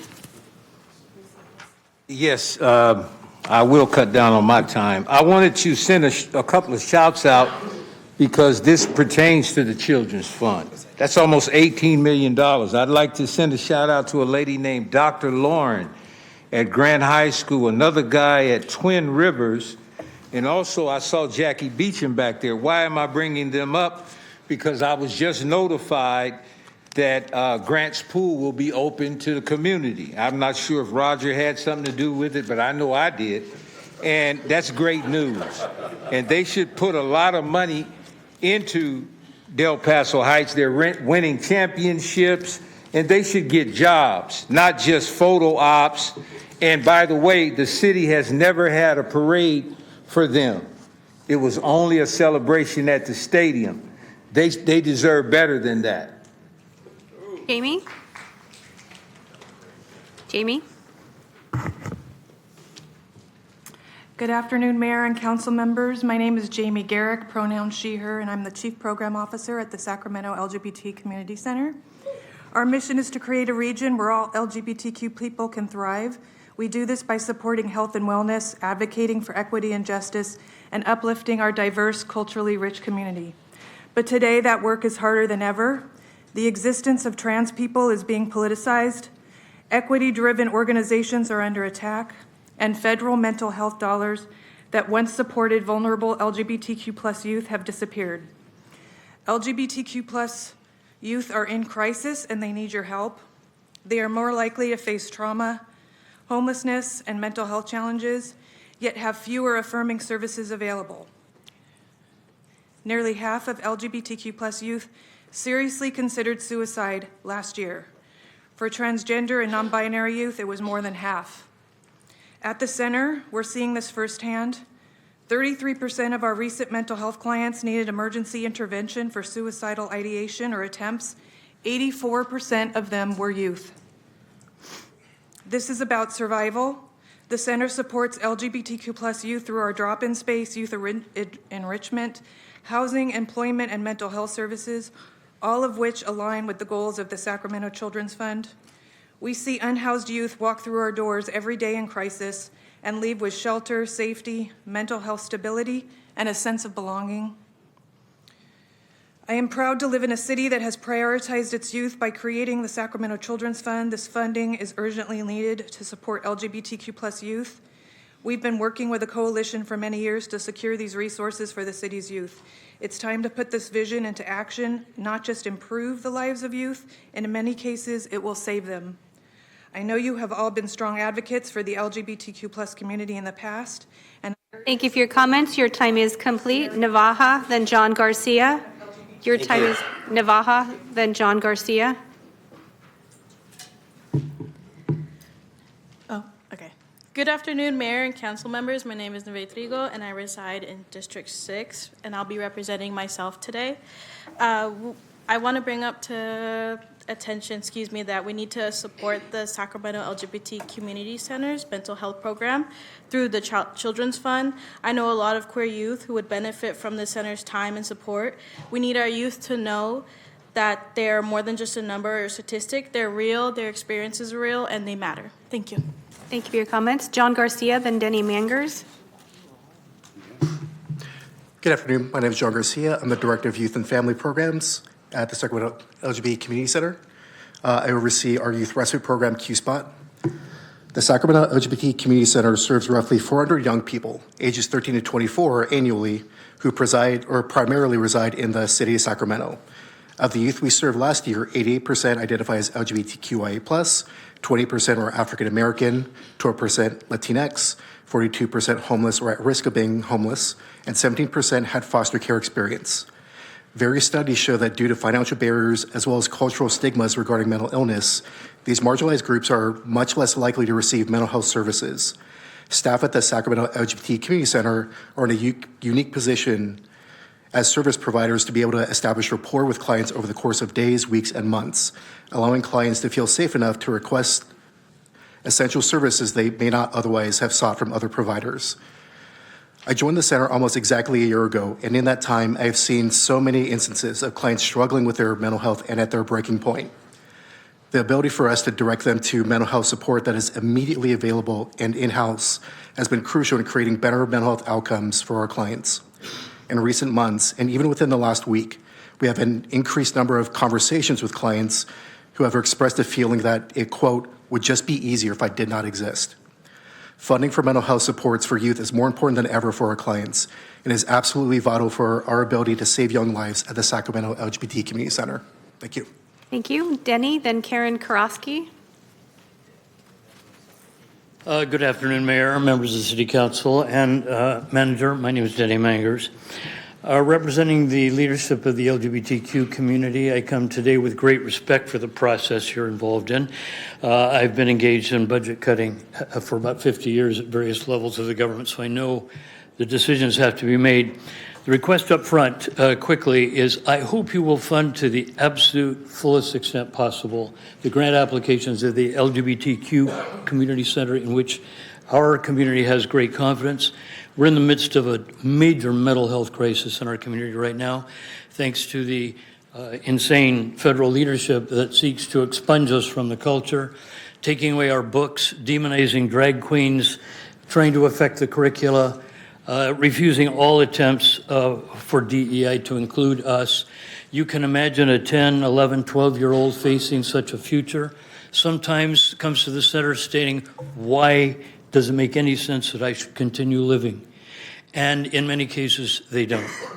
As a former school principal before I got involved in politics, I had the experience over 6 or 7 years to experience the loss of several kids who just could not see a future. It breaks my heart to see the people coming to the LGBT Community Center that in many cases have been estranged from families, kicked out of their churches, bullied at schools. It's really very difficult. But we have trained professionals who welcome them, give them hope, provide services. I hope to, as I said earlier, to the fullest extent possible, you'll grant the LGBT Center's application for mental health services. In conclusion, I highly endorse Councilmember Mai Vang's observation, which I saw in the media the last couple of days. A city really is gauged in terms of the value it places on its youth. Thank you for your comments. Karen, then Andy Cha. Good afternoon, Dr. Karen Kurosaki, Sacramento LGBT Community Center. I'm here today to request your vote for Scenario 1 that would fund mental health services for LGBTQ youth. We serve young people who represent the diversity of Sacramento, including many high-risk populations. And I say that because sometimes people in their minds compartmentalize LGBTQ plus youth, but we really do serve the diversity, as John Garcia attested to earlier. Your vote would fund culturally competent and LGBTQ plus affirming mental health treatment for these young people, and it will play a crucial role in alleviating homelessness. By stabilizing their mental health, these young people can better manage their symptoms and navigate the challenges that come with living their lives authentically in a community that does not always embrace their intersectional identities. And these are crucial steps towards improving their ability to be able to get back on track with their educational goals, overall make safer choices, maintain employment, build their support networks, and by doing so will increase their likelihood of maintaining stable housing. How does this look? How is this intertwining between mental illness, mental health, and homelessness work? Recently, we helped a young person who escaped an abusive family, foster family situation and had been living in a park for many months. We offer this young person mental health services, enabling them to focus on their goals, leading to a successful program exit with a steady job and stable housing. Another homeless young person who we connected with mental health services was able to reconcile with their family and returned home. So thank you for your time and for your vote to fund mental health treatment to help LGBTQ plus young people to regain control over their lives and improve their ability to attain their goals and to work, which is essential for their achieving economic stability and housing security. Next speaker is Andy, then Maximilian Rosa. Good afternoon, everyone. My name is Andy, and I'm the Mental Health Program Manager for the Sacramento LGBT Community Center.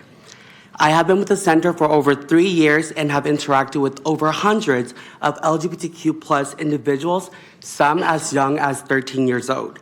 They all have fled unsafe homes and are facing homelessness, substance use, mental health, and financial challenges.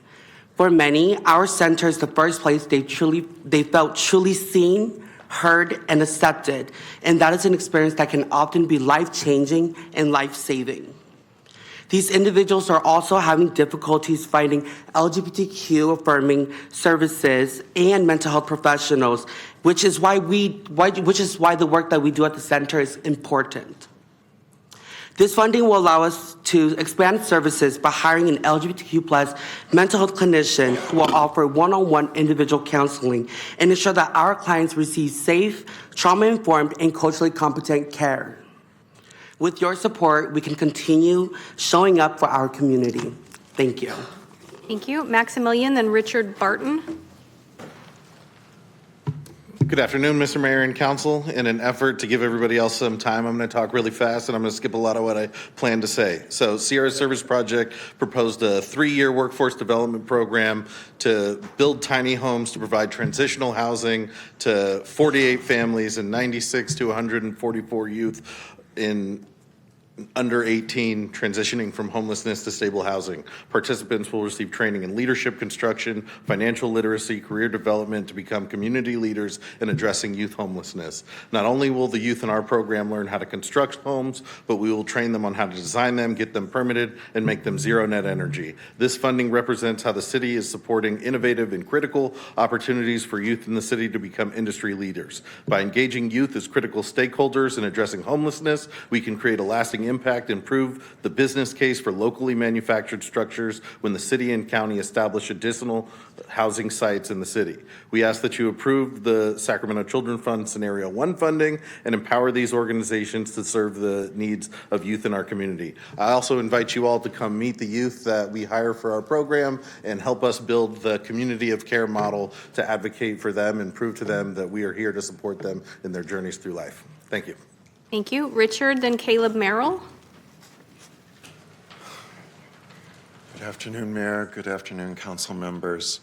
I'll be very brief. In addition to what my colleagues and community members have said about why this funding is needed, I'm the Director of Housing for the Sacramento LGBT Center. In the short 5 months that I've been working in this position, we have actively stopped 3 of our residents from killing themselves, and 33% of our mental health services have addressed suicidal ideation and suicidal actions. LGBT youth need the funds for mental health work. Their lives are depending on it. Thank you. Thank you for your comments. Caleb, then Grace Loescher. Hey everyone, my name is Caleb Merrill and I'm a community advocate here in Sacramento.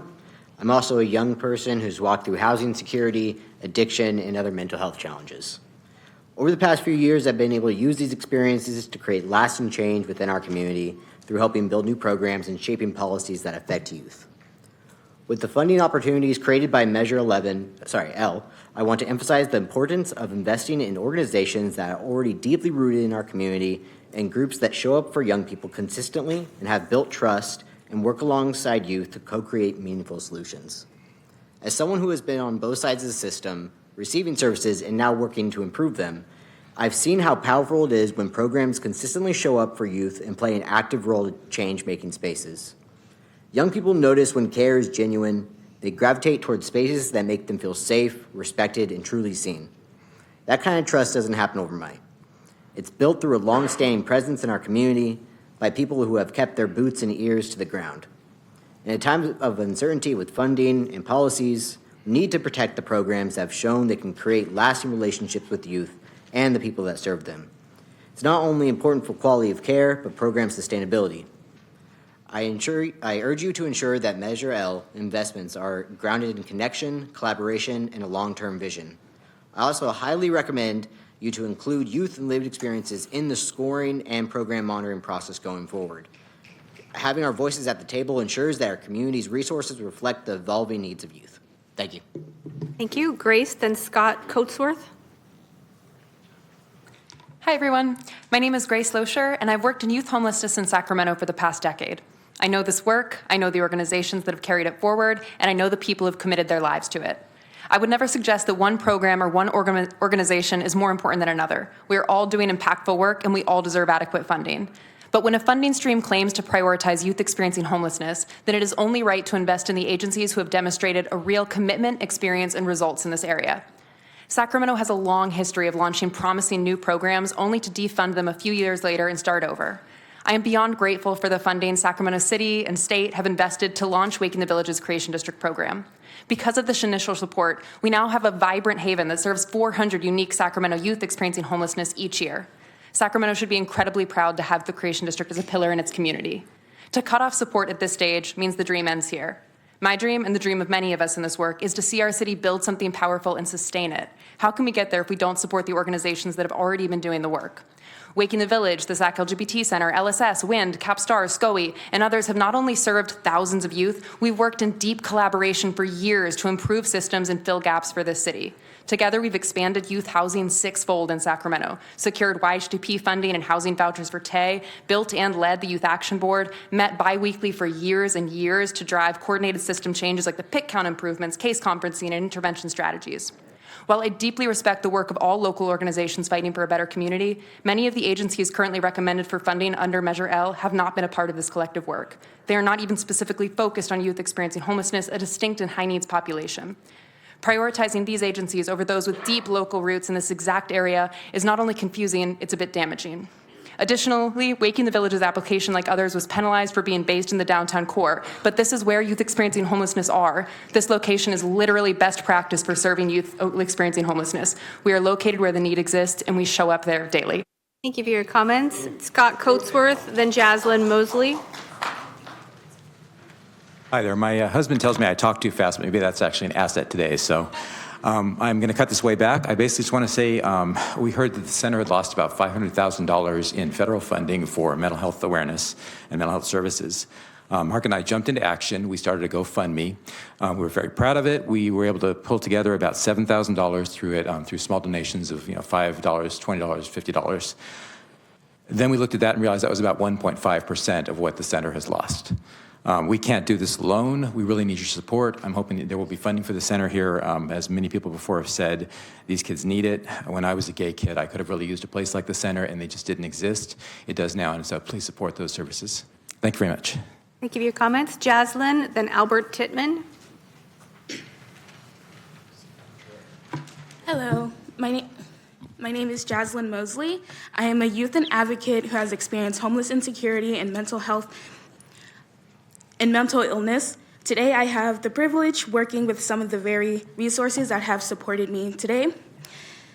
In the time of rapid change and unrest in our country, it is more important now than ever to preserve the trusted and reliable resources available to the youth in our community. Disruptions caused by inadequate funding can severely weaken these vital organizations, leaving Sacramento's youth overwhelmed and drowning in confusion, fear, and hopelessness. I urge you to remember that youth are the future, and when we suffer, that future grows dimmer. Thank you. Thank you for your comments. Albert Tittman Jr., Senior, and then Savan.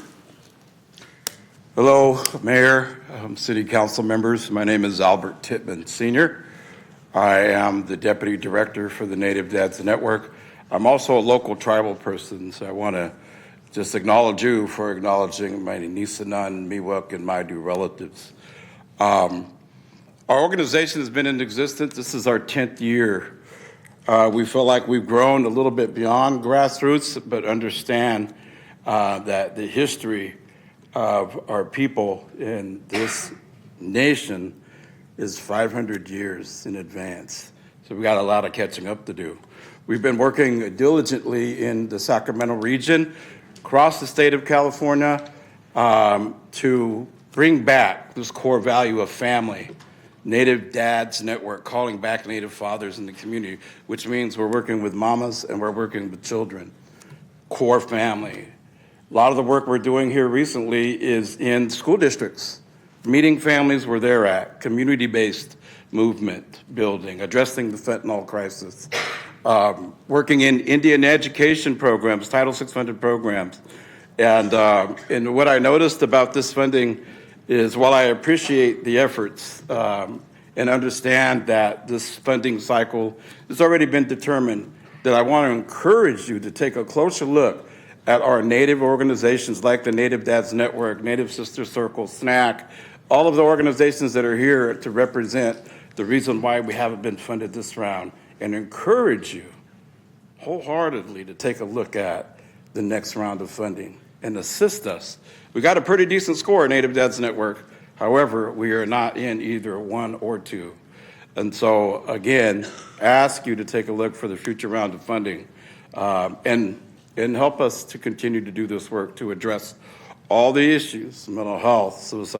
Thank you for your comment. Your time is complete. Our next speaker is Savan, then Albert Tittman Jr.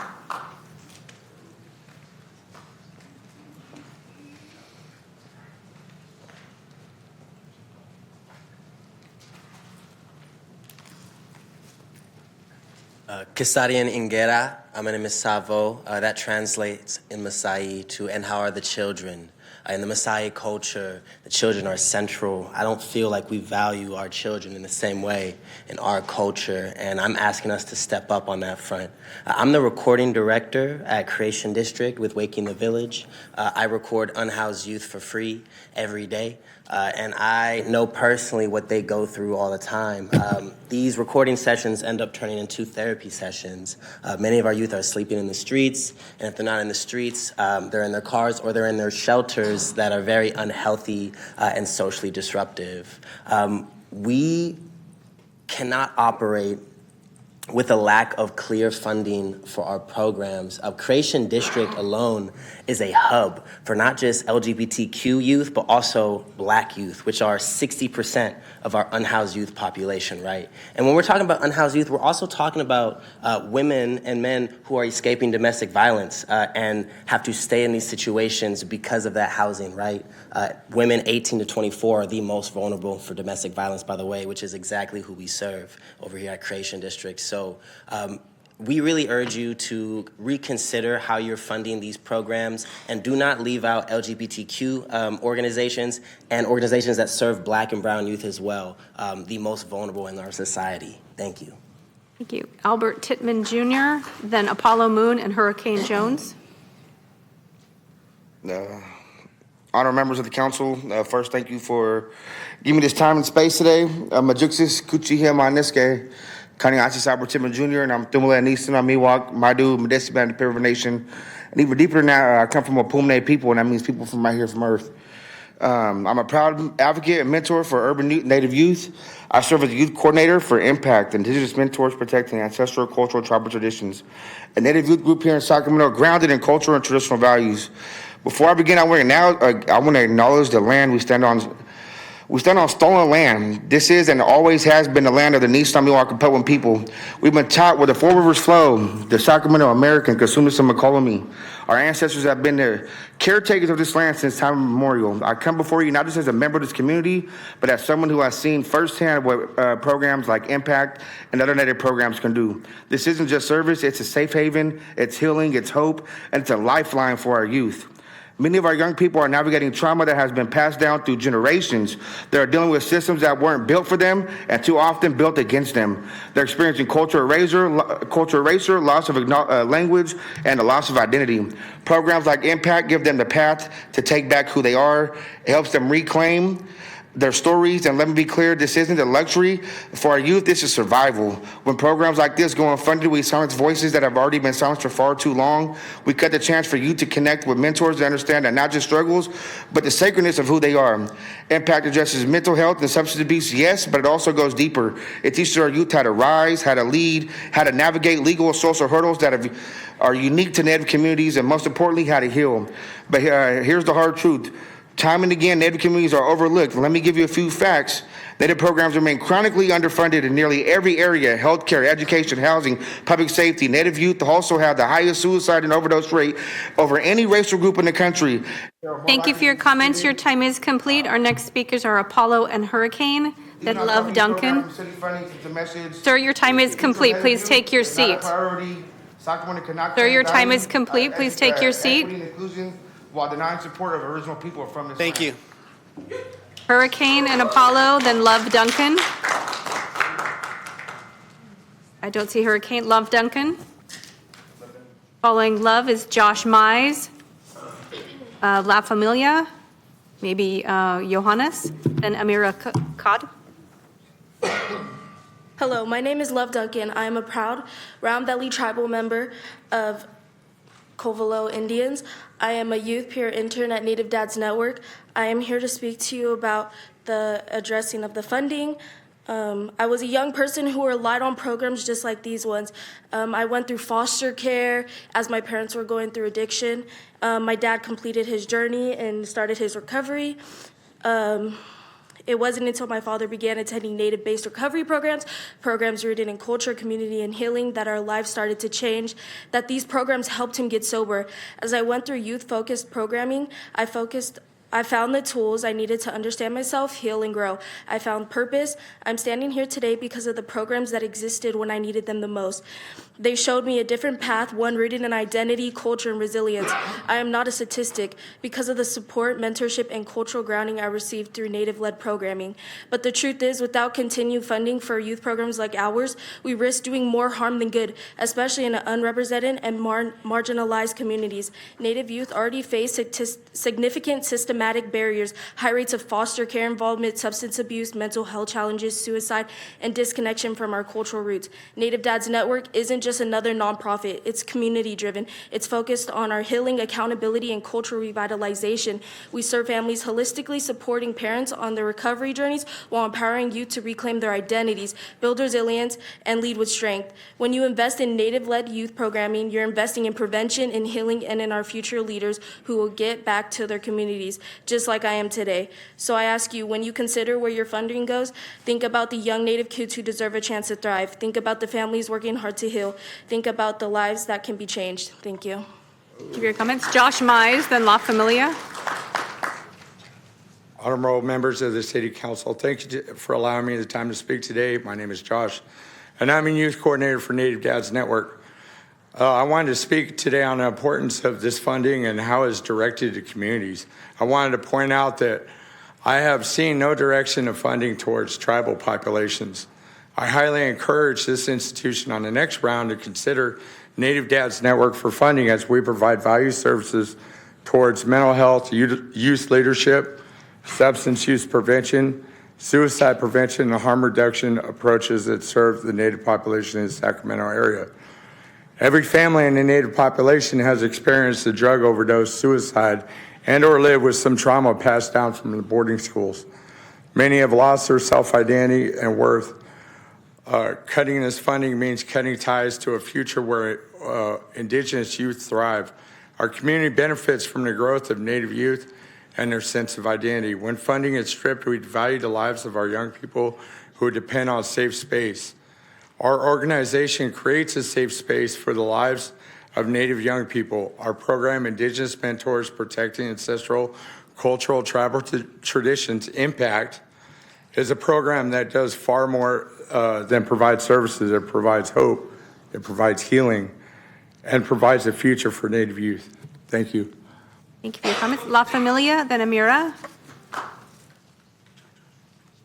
I'm going to try and make this quick. So hello, Mayor and City Council members. My name is Brenda Cioli. I am the Youth Wellness Manager at La Familia Counseling Center. And with me, I have Yvonne Smith-Collins, who is our Program Manager for our Birth and Beyond program. I want to thank you all for recommending us for funding for our AIM High program. We understand how critical early childhood services are, especially in the first 5 years of a child's life. The early years of a child's life are more than just the beginning. They are the foundation. Investing in early childhood isn't optional. It's essential for healthy kids, strong families, and a better future for all. La Familia wants to continue to serve the children and families of Sacramento with full funding. Along with this, we acknowledge the importance of emerging organizations having the opportunity for funding as well. Again, on behalf of La Familia, thank you for recommending us for funding. We sincerely appreciate your belief in our mission. Your support means a great deal to us and strengthens our commitment to serving our community. Thank you. Thank you for all you do. Thank you. Amira, then Kao Yi Tao. Hi, my name is Dr. Amira Kotb. I'm here as both the co-executive director of a grassroots nonprofit serving refugee youth that applied for the Sacramento Children Fund and as an equity consultant.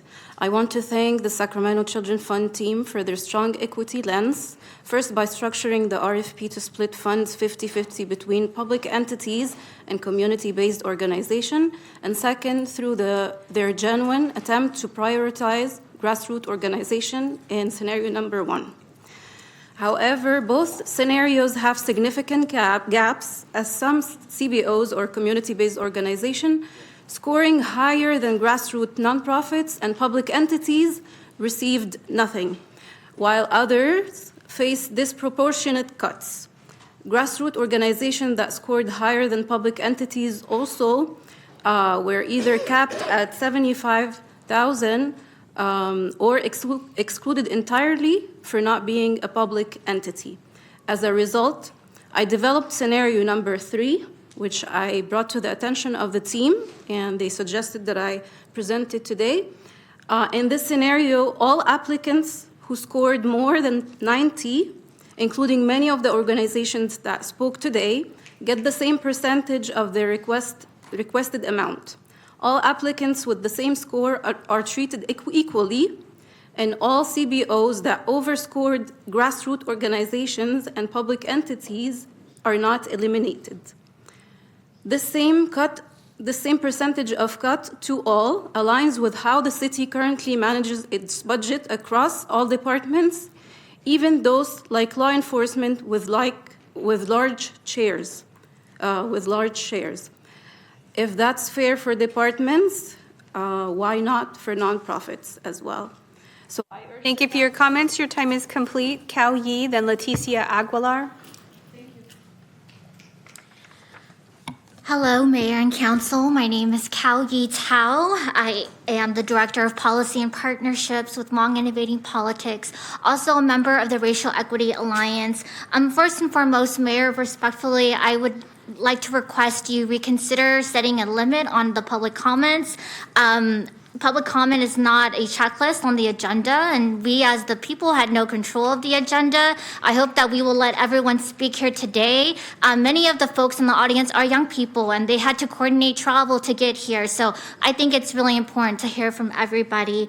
In regards to the Children's Fund, I just want to thank the Sac Kids First Coalition and thank all the youth, all the advocates that made this fund a reality. I also want to thank the city staff who worked tirelessly on this process, and also the commissioners of the Sacramento Children's Fund for their service, making sure that the people's voice was elevated in this process. As we move forward in this process, I ask that we honor the vision of the people and our process. This work was born out of years of organizing and community advocacy, and so I ask that the council honor the framework that was set by the commission and approved through the strategic investment plan. I also think it's really important to center accountability and transparency. This was a competitive process for a reason, right? To make sure we're good stewards of these public funds. And so I urge that city staff, you all follow up with those that weren't funded and make sure we let them know how to improve for the next funding cycle so that we really uplift the community organizations that are closest to the ground. And with that, I do want to commit a strong support for option 1 so that we ensure that all of our emerging grassroots orgs get funded in this. Thank you for your comments. Leticia Aguilar, then Angelina Hinojosa. City Council members, Mayor, my name is Leticia Aguilar, and I'm the founder and CEO of Native Sister Circle, the only program in Sacramento dedicated to serving tribal girls. I'm a tribal woman, a mother, and a descendant of people who survived California's brutal history. In 1846 to 1873, the state issued bounties on Native scalps, paying millions to exterminate us. Then, 1879, the first boarding school was created. The school's purpose was to assimilate Native children by stripping them of their language, culture, and identity. Kill the Indian, save the man. And it wasn't until June 2nd, 1924, where we were allowed our American citizenship on our own land, still being denied the right to vote until 1962.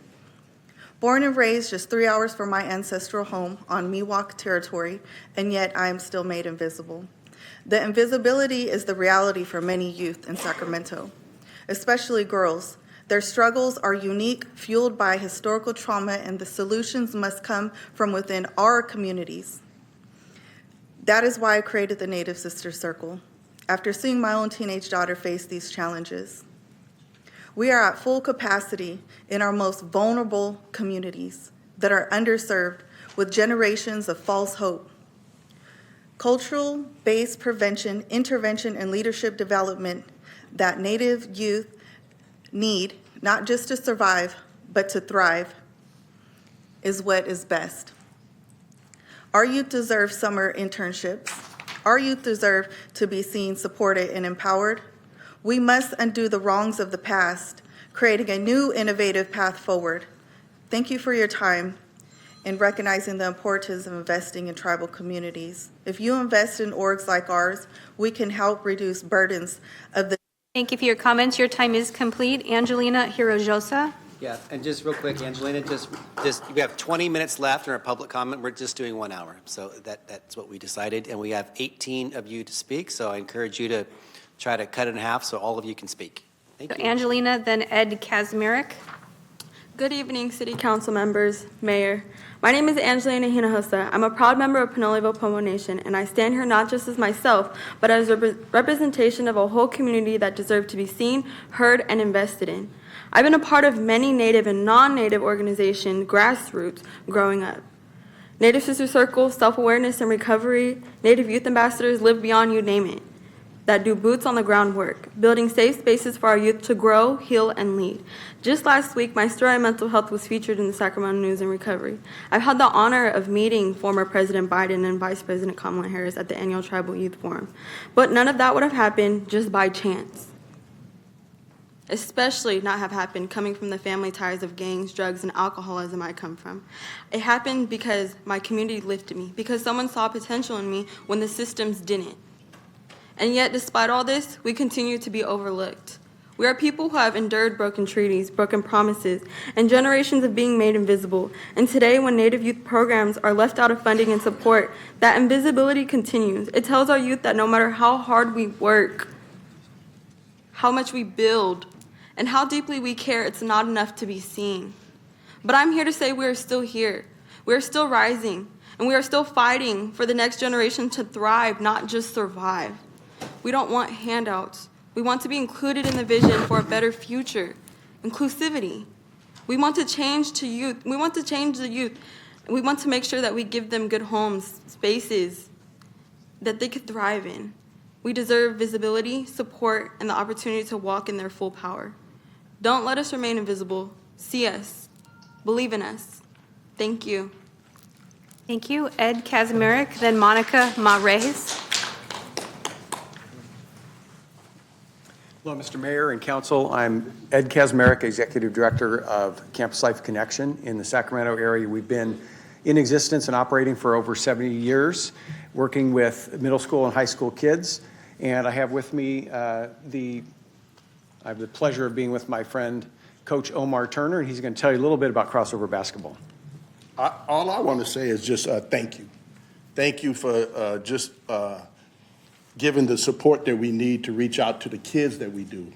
I've been running crossover over 25 years, and I've seen kids that have, come through our program that are at risk and low-income kids that have, they've been kids that are, in those type of communities and seeing them strive. Just the other day, I was at a school and I saw my wife works at that school, and she said, I got to introduce you to one of the principals of the school. And when he came out, he said, Coach! He ran, grabbed me, grabbed my neck, and she said, who is this? And it was one of the kids that came through our program. Just stuff like that. I mean, we've seen tons and tons of kids that come through our program, thousands of kids, and seeing the positive impact that we've had on those kids. And I'm excited and thankful to you guys for just allowing us to be part of this big group that are impacting kids in our community. Thank you. That's all I wanted to say. Thanks. Thank you. Monica, then Genesis Johnson, then Omar Turner. Oh, we already got you, Omar. We got you. I give up my 2 Monica, then Genesis. Oh, he gave up his 2, so I get extra time. Good afternoon, Mayor and Council. Monica Ruelas Mares. And for the past 2 years, I had the honor of serving as the chair of the Sacramento Children's Fund Planning and Oversight Commission. I'm not here to give a statement on behalf of the commission as a whole, but I do just want to thank all of them, those who are here in the room today and watching us online as well, for their efforts in developing the plan that got us to this point. We definitely did not make this an easy process on the city staff, so I also want to shout out the city staff. We had a lot of questions. We had a lot of discussions, and moving through this difficult process, it really dawned on me that what we were trying to achieve at the same time was more trust in the process, right?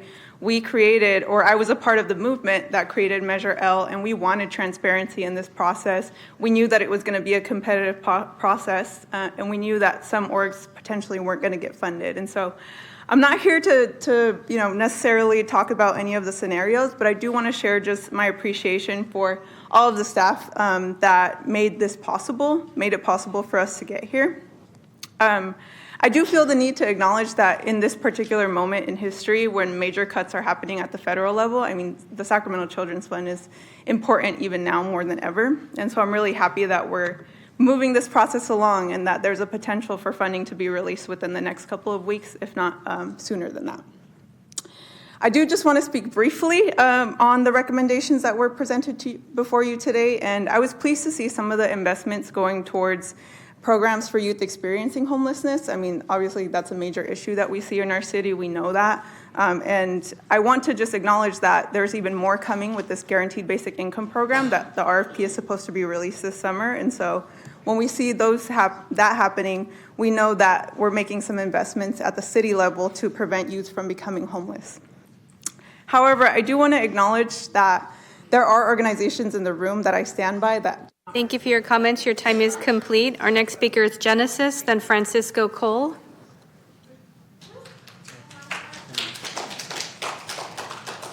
Hello, Mayor, everybody in the count. I'm sorry, I'm trying my best. I came here today to talk about the Sacramento student funds. It will be a pleasure for us to have this because there's a lot of kids that's going through a lot of tragic and like hard times. Like there's a lot of people that's like have autism, a disability, and then like they want to do something in life, but they're afraid to take that risk or take that step because they will be judged. And this will be a great opportunity. There's a lot of hard workers like you guys out here just doing what you guys have to do. And we just need that help. There's a lot of kids that's, like having suicidal thoughts, don't feel like they don't have that light, that spotlight that they need. And they need someone to say, hey, let me help you with this. Or give them guidance, because everybody needs guidance, and. So I'll have to say thank you guys, and we'll really love this opportunity, and I hope you guys have a wonderful day. Thank you, Francisco, then Scalia Costa. Hi, my name is Cisco Cole. I am a community service provider over at Waking the Village. With this proposed plan, money is being prioritized into some spaces that do not prioritize youth, or in some cases even provide the service they applied for. Not to say they do not provide great work to our community, but at this time, I believe money is best spent in places where work has already been done to solidify the relationship with youth. In a time where funding is continuously under fire, preserving what we have and supporting what has been working will create a more long-lasting effect. It takes less money to bolster an existing program than to create a new program that already does not have the required experience. We see it time and time again. Programs take a year to staff, train, establish, then take another year to figure out what works. Now we're up for reconsideration, and now funders don't have confidence in us. All programs require time and need to start somewhere, but it cannot come at the cost of existing programs that have proven themselves. While we have many providers present that did not receive all the funding they asked for, I personally am here to advocate for Waking the Village. While the current proposal includes us for the child care programs, we have also asked for funding for our drop-in art and wellness center, the Creation District. It has served as a healthy outlet and respite, but has also served as a front door for youth to get connected to services and resources in a low-pressure way that allows us to meet youth where they're at. When we minimize the amount of systemic and clinical types of interactions, we're able to provide service in a sustainable way that traditional methods cannot. The Prevention and Intervention Program, the first prevention program in Sac County, works in tandem with this space. Last year alone, we served 320 households and housed or found shelter for 169 of those households, while maintaining a recidivism rate of 4%. Last month alone, we housed 21 households, 17 coming from prevention, while SSF, our county HUD lead, prevented 28, just to give you context to the effectiveness of our agency. Many of those youth that we serve come through the doors of our Arts and Wellness Center right here in downtown. Now, that's just our story. I believe this budget should not be voted in, but rather we take more time to investigate who else did not receive funding but should to maintain their work, then also investigate who is proposed to receive money. Thank you for your comments. Your time is complete. Scalia Costa, then Devontae Goodrum. Hi, my name is Skyla Costa. I'm here representing Waking the Village, and specifically their program, the Creation District. And always here representing my Indigenous brothers and sisters. I had something written out, but with the time, I just wanted to be here and say that the Creation District has single-handedly saved me from domestic violence, employed me, given me opportunities for housing. I'm 22 now, and I started working there about 2 years ago as a dance coach initially. Now I'm a part of their youth action board, as well as a local outreach specialist. And I'm also a studio aide there. So they have consistently employed their youth. There are at least 4 other youth in the building with me right now, ages 20 to 24, who had the opportunity to make pay off of performances or specific social services events. The Creation District has provided so much training for all of us. And aside from all the resources that they have provided for us to build up on our own for work, we're connected with so many other organizations and partnerships that we are able to provide wraparound services without being a wraparound service in ourselves. And I just want to note that they've really done a lot for everybody, and I think it would be really cool for them to continue to be able to provide that. I think it kind of sucks that we have to stand up here and ask everyone to continue to allow people to help us.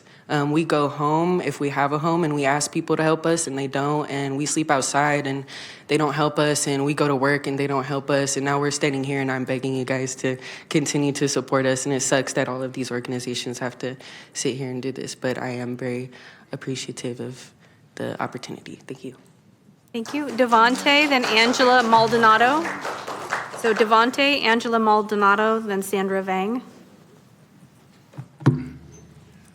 Good afternoon. My name is Devontae Goodham, and I stand before you not just as a mentor, but as someone who knows what it means to be counted out, to be judged before you're heard, and to fight to break cycles that were never built for our success.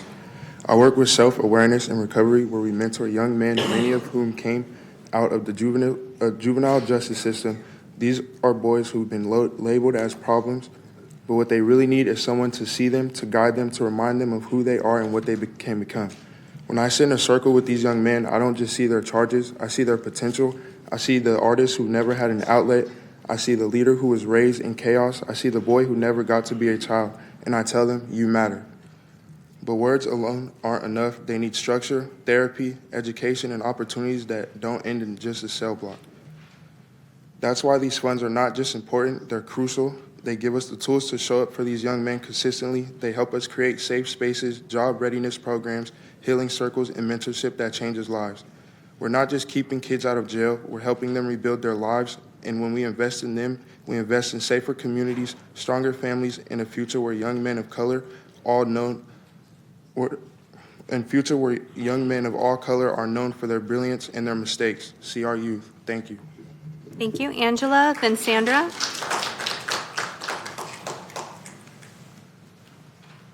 Good afternoon, City Council. My name is Angela. Some of you are familiar faces. Hello. Today, I am coming as a community member of the Arden area. Although I did not grow up in Sacramento, Sacramento easily and fast became my home. Our communities and youth populations are rich in wealth, in diversity, artistry, and love for their community. One of the things that made me fall in love with Sacramento was its people. I am originally from the Central Valley, a small town with limited resources and opportunities, and I am here today because my teachers decided to pour into me. It saddens me to think about the students that are being forgotten in our classes today. So I am so excited for this opportunity of funding for not only the organizations that are here present, but the ones that are also already being considered. I urge the council to please fund the organizations in its totality with the funding that's already, in plans. I also hope, that we think about these as solutions to some of the problems that we're already seeing in our communities.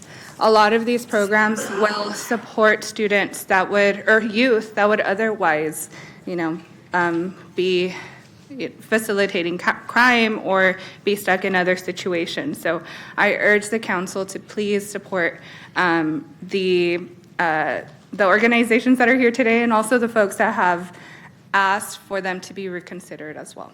Thank you so much. Thank you. So before our speaker, we only have a couple minutes left, but I have a deal for us here because we want to get to the rest of our hearing. There's 9 speakers left. I'm going to let all of you speak, all 9, but 1 minute per speaker. 1 minute per speaker.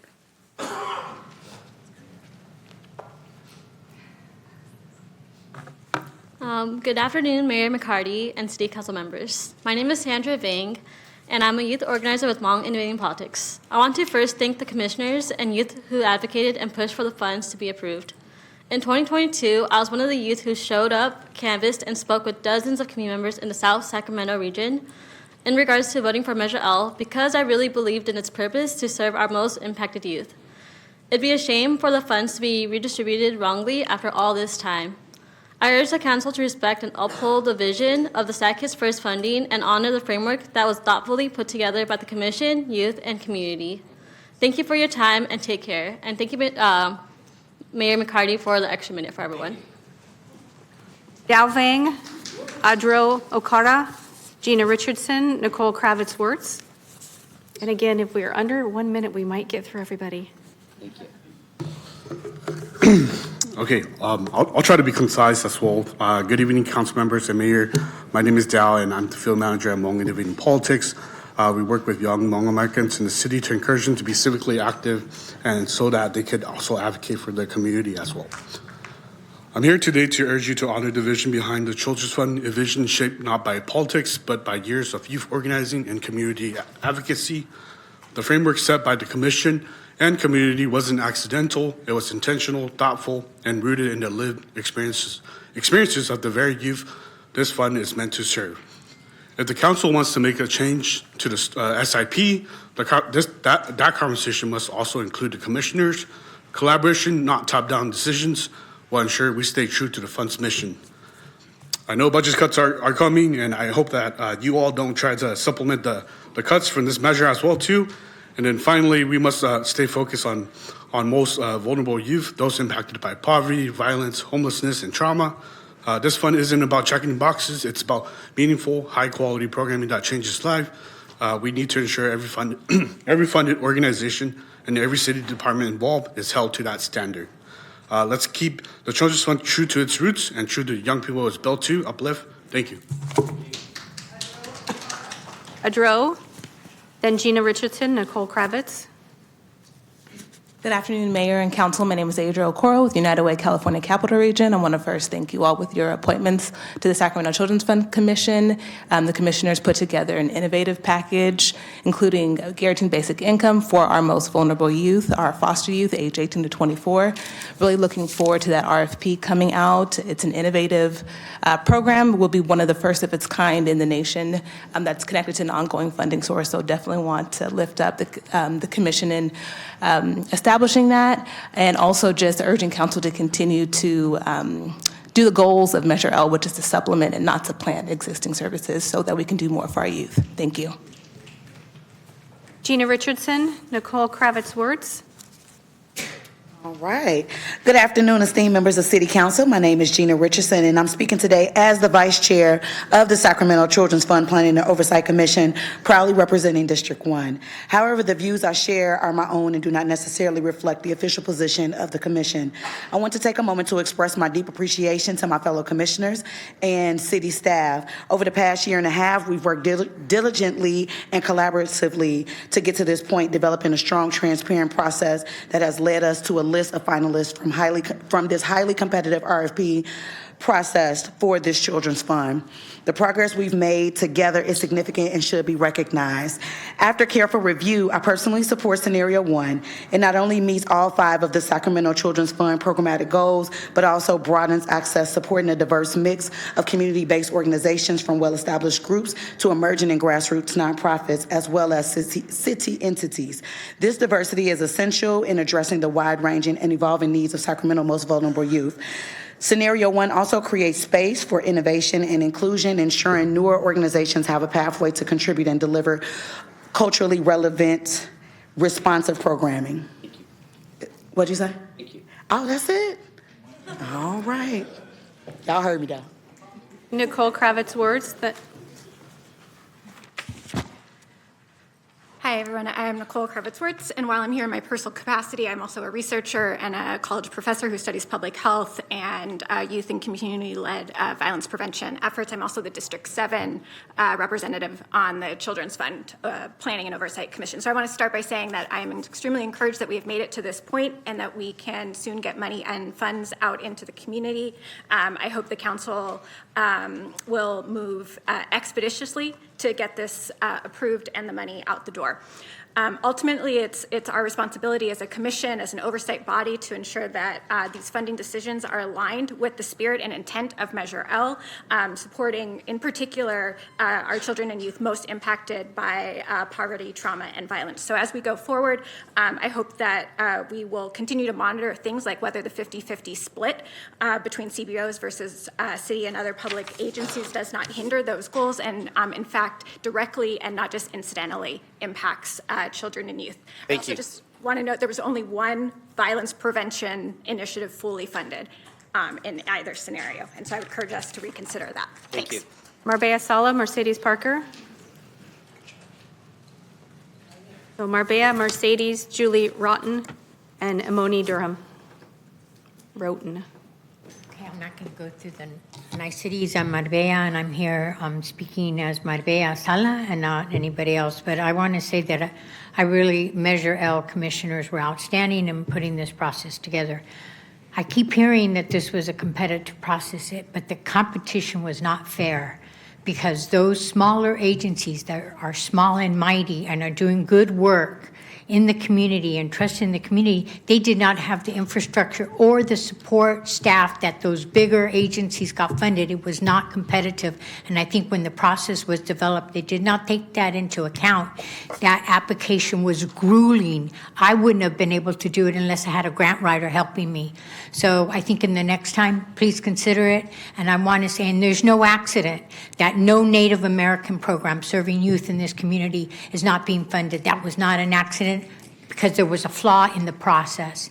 And I want to put a plug in for Stanford Settlement and Greenhouse, because they are a mighty program in our community. Thank you. Mercedes Parker, Julie Roten, and Imani Durham. Thank you, Mayor, for the extra minute. I didn't think I was going to be able to speak. I'm going to try to be quick. I'm here on behalf of California Youth Connection. We are a statewide organization, a youth-led organization serving current and former foster youth across the state, including right here in Sacramento. Obviously, very excited about guaranteed basic income, but I'll talk about that next time. Of the two scenarios that were presented today, personally, I do support scenario one, but I do agree with some of the previous commenters that the process itself may not have been entirely equitable, although it had good intentions.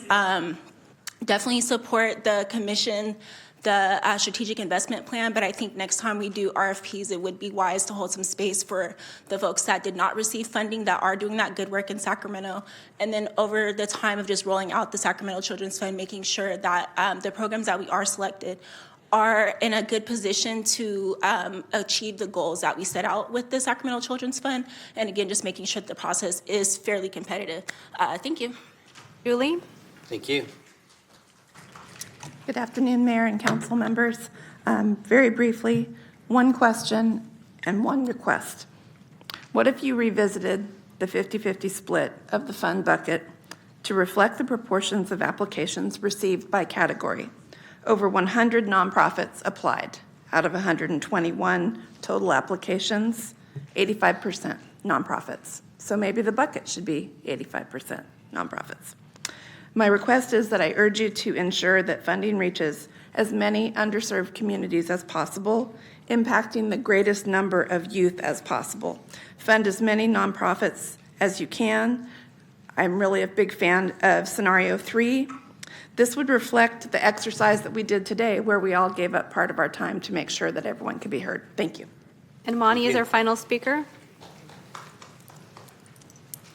Okay, everyone. Good afternoon. My name is Imani Durham. I'm a member of the Sasika Nation of the Blackfoot Confederacy. I'm currently 18 years old and a student at Sacramento State.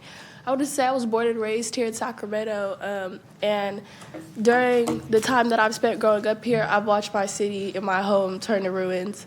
The city took my brother. The city took my dad. He's currently incarcerated. All of these things. And, I made it a point to not be like my family, and I made it a point to go out into the community and make sure that these youth who have similar stories to me, their stories are heard. And these organizations that I'm a part of, the funding that we need, we need the funding so that we can continue to do the work for our youth. I'm only here representing all the organizations that I represent today and doing the work that I do today because someone took a chance and believed in me. And so we're asking for you to do the same. And like my elder said, it's not a coincidence that no Native American grassroots organizations were funded this time around. So I'd like for everyone to take a look at that, reconsider what the Native community has done for Sacramento, California, and all of Turtle Island. Thank you. Thank you for your comments.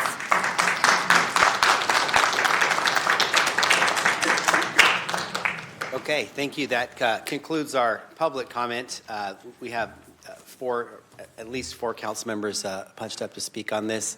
I'm proposing tonight that we deliberate and talk about our proposed vision for this item, and not take a vote tonight, but come back at a subsequent council hearing. We wanted to hear from the public and hear from the council. I know there's some ideas on how we can shape this, but before we get there, I just want to note that this was nearly 20 years in the making to have the dedicated fund for our youth programs. And I think what we're seeing here in the budget process speaks volumes, that during the good times, we increased youth programs. Sometimes during the bad times in the budget, they were the first programs that were cut. So the idea is we wanted a dedicated funding source to fund our most valuable asset, the next generation, our youth. And so I certainly applaud the voters of Sacramento and the council.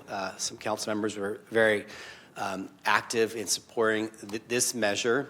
And I also want to acknowledge that 17 years ago, it was our county supervisor, Roger Dickinson, that proposed this, that we go to the voters and do just that. We had a big vote up here at City Council, and it lost by 1 vote to put on the ballot. And so we would have had the past 17 years funding these youth programs, but we can't talk about yesterday, we can only go forward. And so this is our opportunity to vote on an action plan for potentially 3 consecutive years on these. And so this can, have a transformational impact on our youth and some of our programs. So I think it's important not to go fast, but to get it right. So I'm proposing that we engage in this today and kind of look at different scenarios. And, there are some ideas out there. We want to do things differently, categories, government versus nonprofit, geographic areas. I think that we need to think about all those pieces before we have a final action on this. So with that, I'll turn it over to Vice Mayor Talamontes. Thank you so much, Mayor. Okay, so thank you to the Sacramento Children's Fund Commission. Thank you to our city staff, which probably come hang out over here because you guys will probably get a lot of questions, and that way you could sit down instead of standing at the podium. To everyone that has been involved with this, there's a lot of you here in the audience. Thank you for taking time out of your day to be here. We did a test run of an hour, and everybody, we got pretty close, so good job to you, everybody. So, city staff, you reviewed 121 applications. That is a heavy workload. Thank you and the Independent Commission for doing so. I know we had a fair and transparent process with the scoring, which we have the scoring here ranked by application list. But like one of the community leaders mentioned, sometimes the scoring is tough when you have large organizations with professional grant writers that have 4 people on staff compared to a smaller organization with 5 to 6 people, and it's just you can't compete against that. Professional writers and people that get paid to write compared to the smaller organizations. So I do want to point that out as something that we need to work on the next time this comes around. I don't know if I guess maybe a question for legal counsel, if the scoring has to be the top performing organization within a category must get funded, or if there are other factors that can be considered in this to address that concern about just even the playing field between the organizations. Well, council does have to take into account the scores of the applicants. And while taking those scores into consideration, council may also include other factors such as your priorities or other goals that you're focused on, geographic areas, for example. And then pursuant to the charter, the council has a discretion also to modify the 50-50 split between public agencies and CBOs.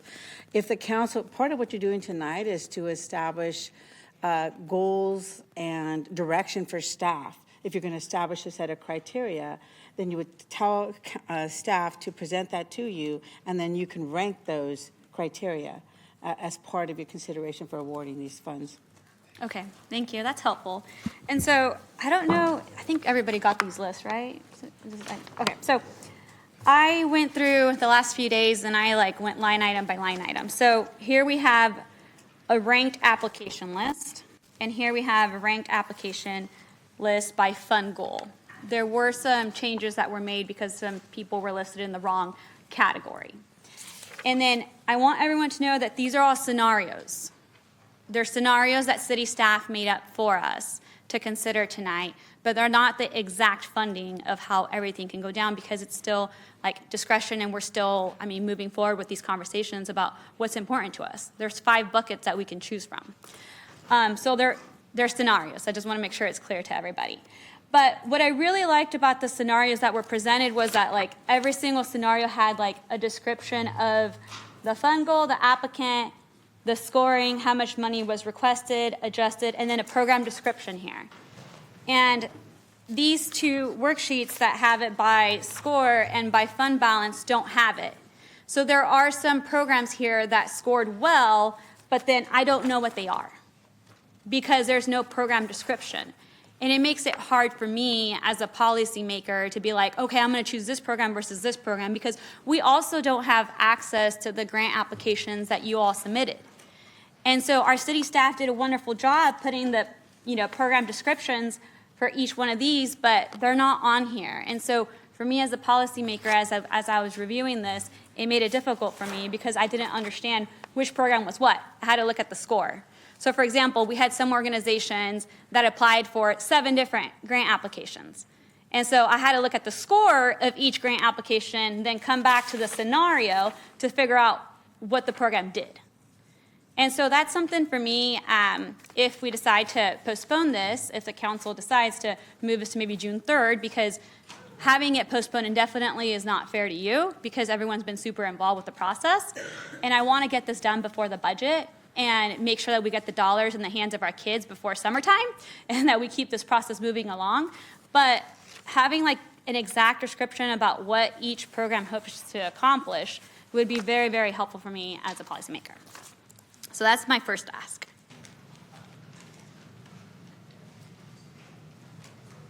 Councilmember Vang? Oh, no, I'm good. It's not, yeah. Sorry, Vice Mayor is still speaking, so. Yeah, I just wanted to make sure that they were all like, okay. And then secondly, for me, okay, we have the 5 categories of mental health, youth violence, homelessness, substance abuse, and children 0 to 5. We have $1. How do we want to use that $1? Is it 50 cents in homelessness, 15% in 15 cents in substance abuse, 5 cents in children 0 to 5? These categories that we have, we never decided as a council what percentage of the dollars we wanted to allocate towards each category. So I think that as council members make their council comments today, I think it'd be helpful for city staff to say, hey, I'm heavily interested in mental health. I'm heavily interested in youth violence. That way they have more direction from us as the council members to be able to address these different scenarios, being able to move forward. Also, geography. We have this $1. Do we want to spend 5 cents in Del Paso, 5 cents in South Sac, 5 cents in downtown? Or do we want to concentrate heavily in the neighborhoods that have historically been disadvantaged? Take, for example, District 2. And I know Councilmember Dickens is going to speak about it in a little bit, but like District 2, if you look at the tree shade canopy or the seed index, the entire district is in red compared to other areas that have pockets of red. And so for me, geography is a big thing. Again, we go back to this $1 and how are we going to divide it between categories? Using the equity lens, how do we focus these dollars on those little pockets of neighborhoods that we all know there's high crime, concentrated poverty, like lack of infrastructure of sidewalks? How do we concentrate those dollars on those neighborhoods specifically? And so that's kind of like, I guess that's why I punched up first. I wanted to pose these questions out loud to my council colleagues to figure out how we're going to be able to move forward. I think the scenarios presented today are great, but at least for me, it doesn't accomplish the overall objective of using an equity lens as we use these dollars, because these are the only dollars we have for the next 3 years. And so do we want to focus on those little areas? Do we want to do citywide? Do we want to focus on all 5 buckets, 15 cents on each one? What do we want to do as a city council? And so I just want to pose those questions to my council colleagues.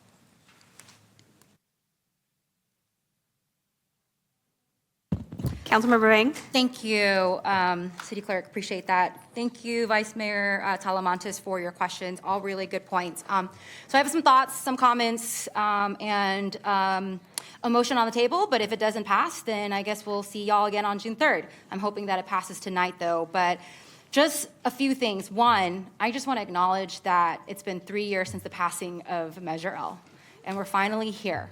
Right, and I'm glad that we're finally here, and I want to thank city staff for their incredible work, particularly Jackie for her leadership. I want to thank Renee, Julie, and also Jennifer from our city attorney's office as well, really for their hard work to do their due diligence so that the city of Sacramento does not get sued if we don't follow the process of an open, transparent process. So I just want to say thank you to them for that. I will say that this process, of course, absolutely is not perfect. And there is so much room for improvement because the outcomes we see is not by accident, which is what I heard from many of the community members. So I want to acknowledge that. I will say, though, that I know that staff did their very best to lead a thoughtful process for evaluating these grants based on criteria identified by the commission and the council. And I also want to acknowledge that even our own city programs that we run in our city did not score well as well. There were nonprofits that I was rooting for that serves Meadowview and Valley High deep in the trenches that did not get funding as well if we were to adopt one of the scenarios, right? So I just want to share that. And I'm going to talk a little bit about that when I get there. I also want to take this time to thank all of the commissioners on the Oversight Commission. I see several of them in the audience and really want to thank them for their hard work, but also to our commissioners on the Youth Commission, because the Youth Commission and our Oversight Commission actually met several times in joint meeting to develop the strategic investment plan, which actually guides the framework which this mayor and council voted on. So like, if we want to go back and say we don't want to do 50-50, that if we want to do different things, then I'm cool with that as a council, but that means we need to change that in the SIP, right? So I just wanted to acknowledge that as well. Like, we actually all voted for the framework, and so we have issues with it. That's great. We're speaking it. We get the final say, but those recommendations should be in the SIP for next round. And so that would be just a comment that I had. I also want to take this time, and I'm going to take my time because hella young folks fought hard for this funding, is that there were so many youth that knocked on doors, campaigned to pass this measure, right? And actually to force this council to set aside youth funding. There are youth who fought for this funding. There were three measures in particular that I worked on with the youth, and Measure L was the third one. So many youth that worked on this measure that they are now parents in this process, right? And I want to share that it breaks my heart that we as a community, all the youth organizations are fighting for crumbs when it comes to investing in our young people. Measure L, the Sacramento Children's Fund, only makes up less than 2% of our annual budget, y'all. And our youth deserve so much more than minimal support. They deserve meaningful opportunities, safe spaces, consistent investment in their growth and future. And Measure L, the Sacramento Children's Fund, was a step in that direction. But it cannot be the only thing, because we got to make sure that we're funding young people even outside of Measure L, because again, it is only less than 2% of our annual budget. Just to my colleagues and all the applicants who applied, I just want to share that, the number of applications and programming we had to turn down if we go with one of the scenarios really speaks volumes to the need of youth services programming in Sacramento, and not less. I shared with you, I was disappointed to see that several organizations who works deeply in Meadowview and Valley High didn't make it to the top list. But at the end, we shouldn't be pitting youth programs versus youth programs. We're still fighting for crumbs, and what we really should be doing is y'all coming here at the 5 p.m. meeting and also on June 10th to demand that we ensure that our budget reflects that priority. And so that is my call to action for those who are in the audience and those who are watching. At heart, I am a youth advocate first. So whether you're a public entity, whether you're the city of Sacramento, a school district, or a nonprofit, I will be critical of you in your quality of programming, in your depth to our most vulnerable community.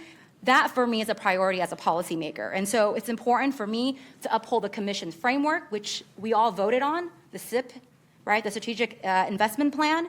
And we have to make sure that these dollars touch our most vulnerable youth impacted by poverty, violence, and trauma.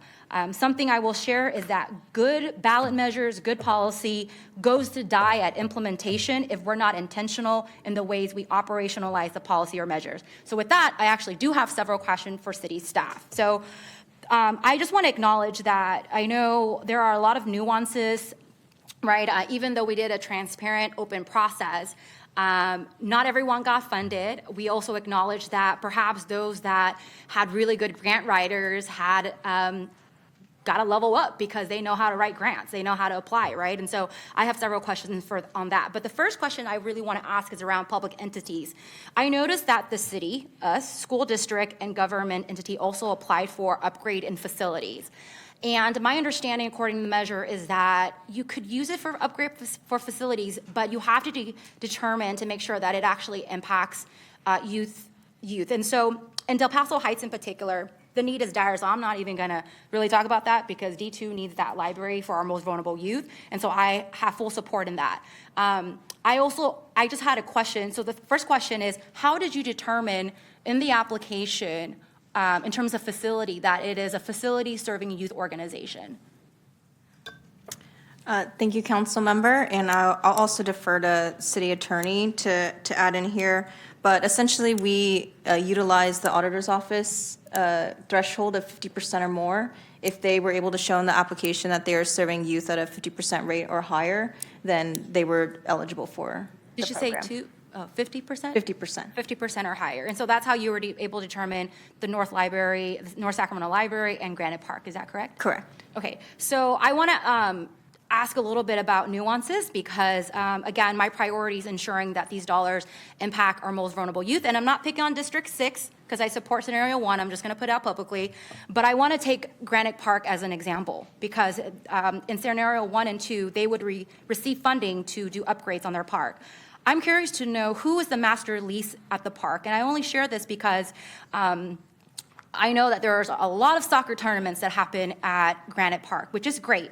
I got a lot of mad love for Sac United. But I also know that there are participants in Sac United that comes from a diverse background of income and race. So I know families who are incredibly well off that are part of Sac United. And then I also know families who are struggling and putting their income together to pay for those soccer fees. And so I'm curious to know, like, who's the master lease on Granite Park and how do we monitor to ensure that we do those upgrades, that it's actually our most vulnerable youth using that public facility? I believe we have city staff here to speak more to the application that they proposed. When it comes to the grant monitoring process, all of our city projects and CBOs will be under the same level of accountability. So that's quarterly reports, whether that's reporting the number of youth that were served, where those populations came from, et cetera. They will be required to report that information as well. Okay, so that's great. So we move forward with Scenario 1, that tracking of Granite Park in terms of the youth utilizing, who's utilizing it is important. Because my thing is, if there's a master lease for it, I don't know how often Granite Park will be open to the public too for our most vulnerable youth. So I just want to, again, it's the nuances, right? This is stuff that like the application process won't capture. But I think it's important that we just have some accountability measures to make sure that we're targeting our most vulnerable youth. I'm not saying that our most vulnerable youth don't use Granite Park because I know they do. But it's also about the usage that matters for me, right? Because if there's a park that has like 90% low-income youth, most vulnerable youth, I'd rather be using those dollars to invest in that park instead. So again, it comes back to priorities on that. Another question I have, and this is really, now I'm going to move to CBOs, right? I'm going to be critical of our CBOs too, and our government entities that apply, like Sac City Unified School District, or there's a few CBOs. How are we ensuring that CBOs and also our government entities are not double dipping? So for example, I know that our CBOs do everything they can to stretch $1, but how do we ensure that they're diving deeper, that their expansion in their program is more, and is that allowed to double dip? Because I'm hearing from folks that what if they're double dipping in funds? Is that allowed? Do we have, protections to ensure that it doesn't happen? Yeah, so in the request for proposals, it was specifically outlined that the programs that were proposed could not supplant current programming. It couldn't be duplicative of their current programming. It had to be a new or expanded version of the programming that they were applying for. So we had that boundary in there to hopefully ensure that there was no supplanting happen at all project levels and all program levels that were proposed. That was our biggest thing. As we're going through our grant monitoring, once again, if we see that there are duplicative services happening, then we would address that through our review process. Okay, thanks, Renee. And then there were many nonprofit organizations, as you know, that didn't rank in Scenario 1 or 2. And will staff be following up with those CBOs to share kind of like, just, comments from the panel, areas of improvement, and then something to also consider, because we heard from the community, also Vice Mayor Talamantes, regarding ensuring that, organizations that are smaller, that may not have capacity, doesn't have that skill set, that they're ready, right? Or that we figure out ways to support them. So just curious to know if that is going to be part of the process for the follow-up as well, because that's critical. Yes, as some applicants have already reached out and we've responded, that we will provide feedback and meet with applicants that want some feedback on their proposals. We're more than happy to do so in the next coming weeks. Obviously, we are going to try our best to do that as soon as possible, but we have a lot of work to do in the meantime. So please email staff if you would like feedback on your application and your scoring. In addition to that, I think one of our lessons learned is opportunities for smaller organizations, maybe increasing that threshold and going back to the commission at the 3-year strategic investment review to see how they believe we should ensure that those smaller CBOs have the opportunity to have a more competitive score in the future. Okay, great. And then another question I have is, you had mentioned in your presentation that there is another available another available round of grant in fall of 2027. Is that accurate? And I wanted to know how much is that, and is it for 2 years? Because I know that this is funding for every year. So do you know the amount for that? Yes, it's approximately $13 million for a 2 to 3 year grant period. Okay, so when we open the next round with continuous improvement and lessons learned from this process, we're looking around about, you said 17 million? Around 13 Oh, million. sorry, 13 million, okay, 13 million for the next round for 2 years, okay. Correct. Something I would like to offer before I make a motion on the floor. The intent of the Sacramento Children's Fund, the Measure L, one was to set aside funding for youth, which is less than 2% of our budget. But the other piece is also to challenge the city and for the city to look harder at the ways in which we fund youth programming. And what I like to offer is that, you know how we're being incredibly competitive with our CBOs and our city programs? That city programs that are outside of Measure L should be subject to the same scrutiny.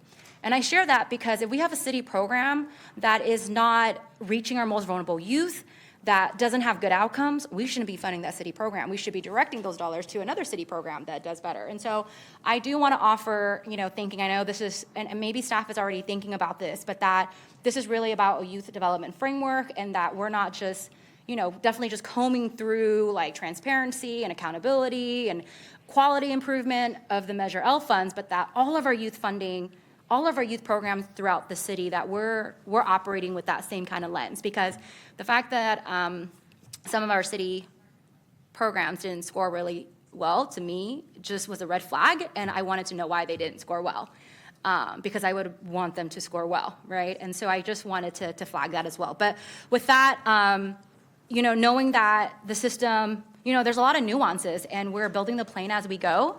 I really want to thank Julie and Renee and just the community advocates for, holding us accountable. I think it's really important that we do what we can to get these dollars out. And as of right now, the way it's written, and I also know that we're subject to liability and lawsuit if we don't follow a transparent, open process.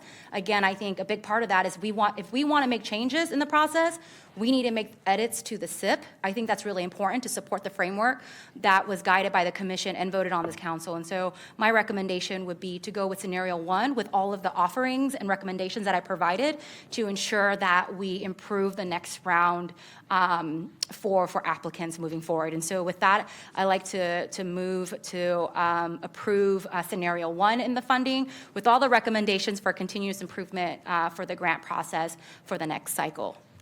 Thank you, Mayor.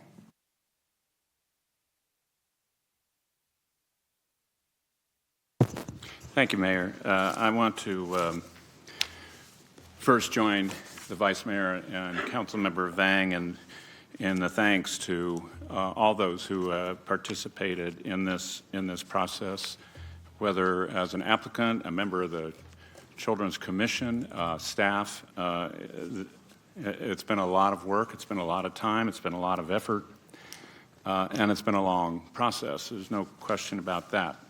The mayor alluded to the fact that as long ago as 2007, 2008.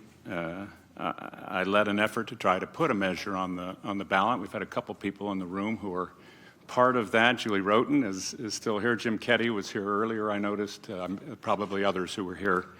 And we're part of that effort. So I want to salute those who've stuck with this all these years. And I have to say it is one of the regrets I have that we were not successful in getting that measure on the ballot, because I think about all the years we could have enjoyed funding dedicated to youth investment and youth development had we gotten a measure on the ballot and been successful with it in 2008. But fortunately, I think the good news is, I think as the mayor said, you don't look back, you look forward. That Measure L, after long efforts to find an approach that worked, did succeed, and we are here today. Notwithstanding the length of time, and I'm sure the anxiousness for all to have some resolution of this, I also recognize that having been through this kind of process in different venues on a number of occasions over the years, it's never an easy decision, and no one's ever completely happy. In this case, I am not ready to cast a vote today. I want to say that I support the mayor's recommendation that we give this some further consideration. And specifically, I would be interested in seeing a scenario that evaluates the applications through the Social Vulnerability Index. And the reason I'm interested in that view of these applications is that I think it is wise for us to at least consider where we can best focus this funding that we have, certainly too limited, and no matter what kind of characterization we want to give it, but where we can focus it and have the greatest impact on those in the greatest need. It is a week since I addressed my colleagues about what has happened historically, in my view, and that of many of my constituents in North Sacramento. And this is an opportunity to evaluate whether we can devote this funding in a way that is a small step in the direction of redressing the historic disinvestment and inattention to that part of the city, but also to other parts of the city that have experienced a similar history in many respects. And so I think it would be valuable for us to look through that lens before we make a decision. I see this in some respects as an analog to what we always talk about with community development block grant funds. When we have this same conversation about, do we try to fund as many things as we can wherever they are, or do we try to focus the money to get a greater impact, but in a more limited geography or area? And so for me, it's about that kind of evaluation. And it is important, I think, that we do that in order to be comfortable and confident in the decision that we ultimately make. By suggesting we do that kind of review, no one should infer that I have come to any conclusion about the approach we ought to take, but I certainly think it would be an evaluation that would benefit us all, council members and community alike. So, Mayor, I do support your suggestion. I do support the good work that so many of you have done. I do also identify with the concern about those who have the ability to apply because they have resources or expertise that may give them advantage, and that's not something that perhaps we can address effectively in this current round, but I do think it is something to be considered for the next round, how we address that as well. Thanks. Thank you. Councilmember Guerra. Thank you very much, Mayor. I just want to thank the commissioners who spent a lot of time on this and our city staff. I do want to thank my District 6 Commissioner, Lillian Gafati, for her time and energy in looking through and pouring through applications and coming together with some scoring here. I would say right off the bat, I remember after the Great Recession, and one of my motivations for supporting the multiple measures prior to a youth fund was because it was a very hot summer right when we cut all the pools off. And this was right after 2008, 2009. I think, the mayor was my council member at that time. And on top of that, a lot of the community centers reduced their hours. And at the same time, I think we were closing some schools as well. And so that, to me, the reflection of the loss of public youth facilities was a big reminder about the importance that it is to have a continued ongoing funding as governments do go up and down through budget cycles. So I want to thank the comments from the LGBT Community Center who mentioned about the importance of how this is multi-year funding to create stability. And I think we get a better product by that process. So I think that is a good thing. But for me, when I look at this and voted for the SIP in prior and voted for the Measure L and prior measures, was because I've seen the loss of programs. And to me, that's always been the fundamental part of it. There are public programs that the city provides, public facilities for youth that the city provides. And to me, that's, I think, an important piece to recognize that. And we face that situation again today. That's why, but at the same, so that's one piece. The second piece that I supported and only supported the Children's Fund when they added the component on 0 to 5, because the school districts manage, the now TK to 12 and some adult school programming that can capture some of the transitional age youth, but there has been very rarely a voice for 0 to 5. And to me, that was a big component. And one of the things that I mentioned during the SIP process that I feared here was that that would be overshadowed by all of the other programs, because no one's speaking up for kids who are learning to speak. And so I was glad to see that there were a couple programs here that were selected, but still, I was disheartened to see how Child Action, that commits their entire being to addressing 0 to 5, was scored so low. But that was a concern that I noticed in this area here. And most of the families who take advantage of resources from 0 to 5 or Child Action are mainly families who can't afford the market rate child care that right now is going anywhere from $1,500 a month per child to up to $2,000 a month per child, along with the supportive family services. One question that I had in concern is on that subject was on the application from SCOE. And I know that they are part of the Help Me Grow initiative. And this is where I don't know the difference of how that program is funded. And I think, to the Vice Mayor's point, it would have been nice to read through these applications.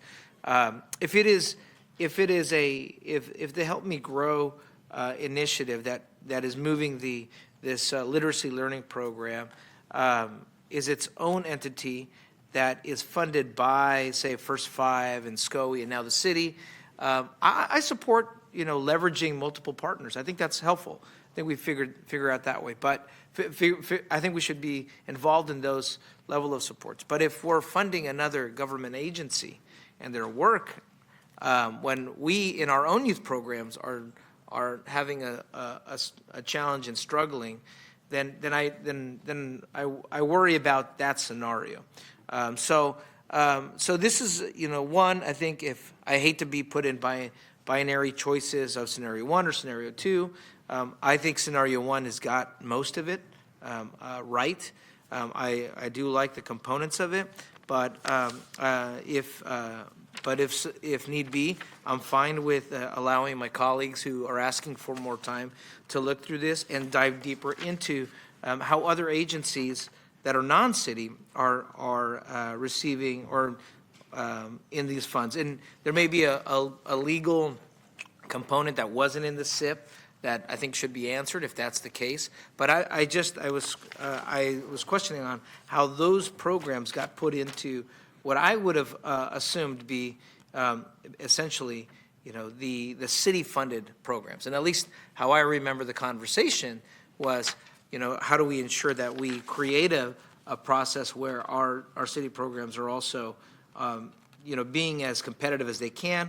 But I never saw a scenario where we were funding another government entity. So I guess that's a concern that I have, and I'd like to understand that. And again, if it's a SCOE program, then I think that's a concern. If SCOE is funding that program and it's a nonprofit, then it should be maybe in the nonprofit entity.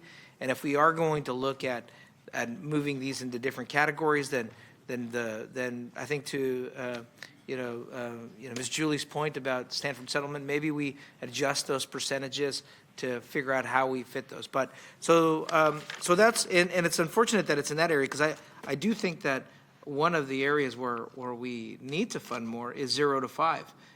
So I think those are the competing issues and concerns that I have with that, Mayor. But I'll leave it at that. And the staff has a response, then I'll take it. And if not, I'll glad to dive deeper into that scenario.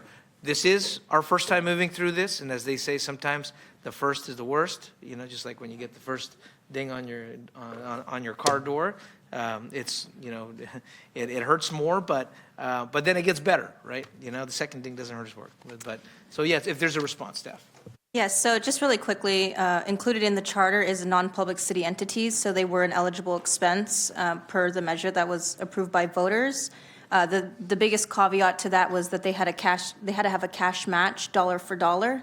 So given that the SCOE program the amount requested was a correction of $724,000 and some change, they also provided a cash match of $724,000 and some change from another source. When the SIP was approved back in September, the 50-50 split, the 50 split was city included non-public city entities. So that's why they were included in that side of those scenarios. So in the SIP, because I guess maybe I understood this differently, but that all CBOs were separated from any other public entity then? Correct. Okay. All right. So Very good. essentially, the CBOs were competing for $8.9 million. Similarly, city and non-city public entities were competing for $8.9 million. Well, I guess where I stand in the future, and again, the SIP is here today, but in the future, I would make a very clear distinction between city and then everyone else. Because at the end of the day, we are managing the budget of the city. The final outcome, though, I think is what Councilmember Vang mentioned. It's we want outcomes for our youth, and I think that's fair. And then finally, I'll just say, Granite Regional Park is an amazing gem. I think regional parks don't have a direct funding source. It's the only area out in the Power Inn area on the edge of the city that is, if you go on those fields, from 5-year-old kids to to kids that are getting ready to go to college, it's the only place where you can actually play year-round that the city's created because it is an all-weather turf field, and that doesn't happen all over the city. It's the only place in South Sacramento where you could actually do that. So, thank you, Mr. Mayor. Thank you, Mayor. I'll be brief because a lot has already been said, and we are into our 5 p.m. meeting now that we haven't started. But I just really want to start by appreciating the staff too. I know this has been a long process, and it's not an easy one you're balancing a lot of different priorities and expectations from the community, expectations from us. And I think you've done a really good job of putting it all together. I'm really impressed reading through the packet and seeing everything that's gone into this to date with an intention of making it community-driven, working with everyone who's in this room and beyond. And so just really want to thank you and congratulate you for that work. Also, of course, want to thank Councilmember Vang for her leadership and all those who were part of Measure L at the beginning. It's kind of crazy to think that we're here now, but we're here. With all of that said, I am also sharing some concerns like some of my colleagues here where I don't feel like I'm ready to vote today. And the reason being is I need some more information. I would really like to see, I understand that including every single application that was submitted to you would probably be thousands of pages long in a staff report, so I'm not necessarily asking for that. But if there's any kind of summary beyond what's in this table, that would be helpful. And if not, then I would be happy to personally receive all of the applications and go through them, because I want to make sure that I understand what all the programs are, what value they'll bring, what they're offering, what experience they have, and so on. And so I hope that's not too big of an ask, but if it's possible, I would love to see those personally, just to help me wrap my mind around and understand all of what's been proposed by these various organizations. I heard one commenter talk about the application process itself, and again, I know that's really challenging, right? We gave you an almost impossible task. We need a process that's going to identify all these various metrics and know what these programs are going to do and all these accountability measures and what's going to be a best use of public dollars. And also, we wanted a process that people could navigate. Those are sometimes really two things that don't always match together. And as Vice Mayor Talamantes said, it really does advantage at times those who have more resources and ability to pay for grant writers and so on. And I don't begrudge anyone that. I think it's important work, and we need all sizes of organizations. We need our small grassroots organizations, and we need our big ones. So I am a little concerned that doesn't appear on either of the scenarios that we're suggesting funding any of the Native programs. And so what that tells me is not that anyone's done anything wrong, but that maybe there's something in our process that led to that outcome. So I would really like to explore that and see myself and kind of read through and see if there are ways that we can improve that in the future to make sure that we're serving everyone, especially those who have not historically been resourced by the city or by others. I do also share a concern about the limited funding recommended for violence prevention, especially as we head into the summer. We know what happens when it gets hot in Sacramento. And I'd love to see a reality here again where we have very limited, if no, youth violence in Sacramento. And we know we're already into the warm months, and that's already starting to have some issues. And so those are concerns for me.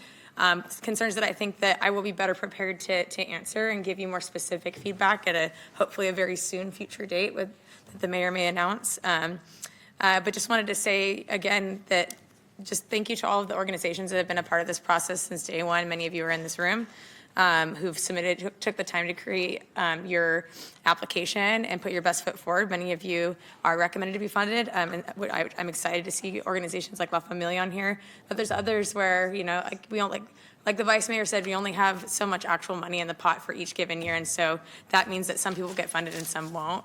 And that's always really hard for me to take, especially because I wrote a list of all the organizations that were not recommended to be funded that are in my district, and all of them do really good work. And so that's the reality of the decisions that we will make. But at this time, I am not prepared today to vote. And so just wanted to share that feedback with you. Thank you. Thank you, Councilmember Kaplan. Thank you, Mayor. I really want to thank staff. This has been 2.5 years in the making. I think we have been thoughtful. We have been slow. And this isn't 2.5 years in the making. This is several voting down Measure L proposals over the years. And really, I think it was the heart and hustle of Mai Vang and her leadership, along with several youth organizations that put it over the line this last time in 2022 that made it happen, and that should be called out because you have led on this and have always led on this. And so we have to say thank you to you because you have always been consistent in your fighting for youth. I will tell you, nothing is perfect when you're creating a new process. Like it is. And I feel sometimes staff take on a lot and they don't always get the thanks they deserve. So I hope what you hear today are questions, but please, I don't want you to think that you guys did anything wrong. I don't want you guys to come away with the questions that you're being asked, that you failed to do your job, you created a flawed process, and it wasn't transparent. I know because I have worked with my commissioner every step of the way and have been in constant communication with her, specifically so that I know those small grantees, those that got funded, have talked to our commissioners, that they took part in all of the community meetings led by many of our commissioners and city staff, pre-planning meetings, grant writing suggestions and processes, and those that actually took part in every process the city offered. So I want to make sure that people understand we had a very open and transparent process specifically geared for smaller organizations to help them, and those that took advantage of it did get funded. And I think that needs to be clearly said because you guys did do that, and that was there. I'm in support of moving this forward now.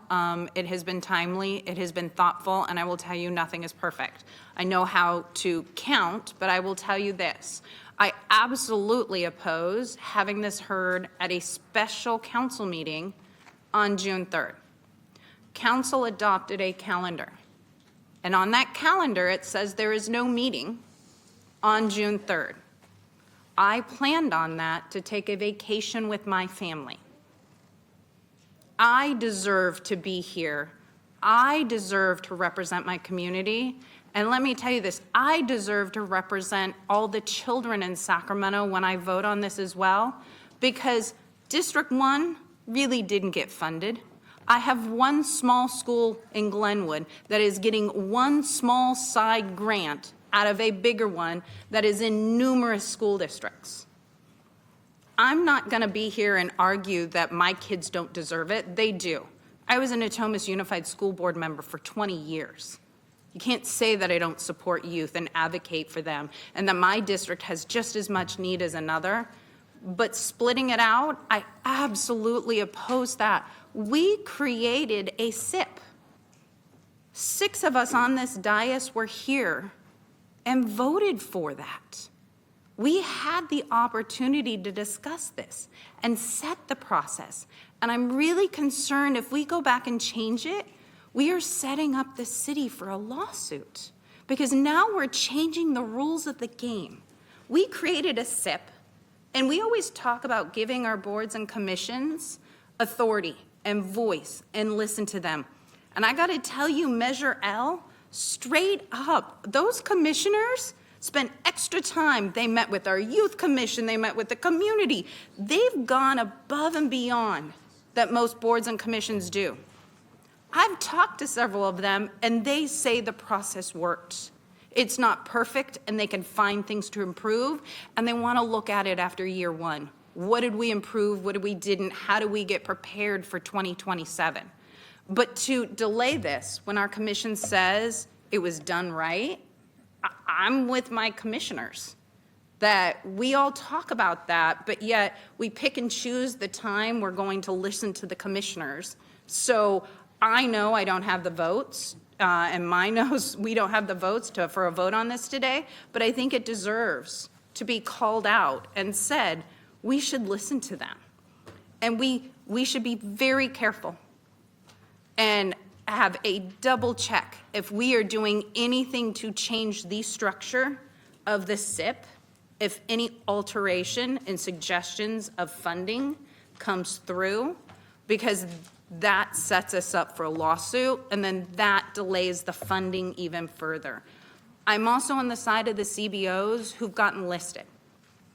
They have taken significant cuts in funding.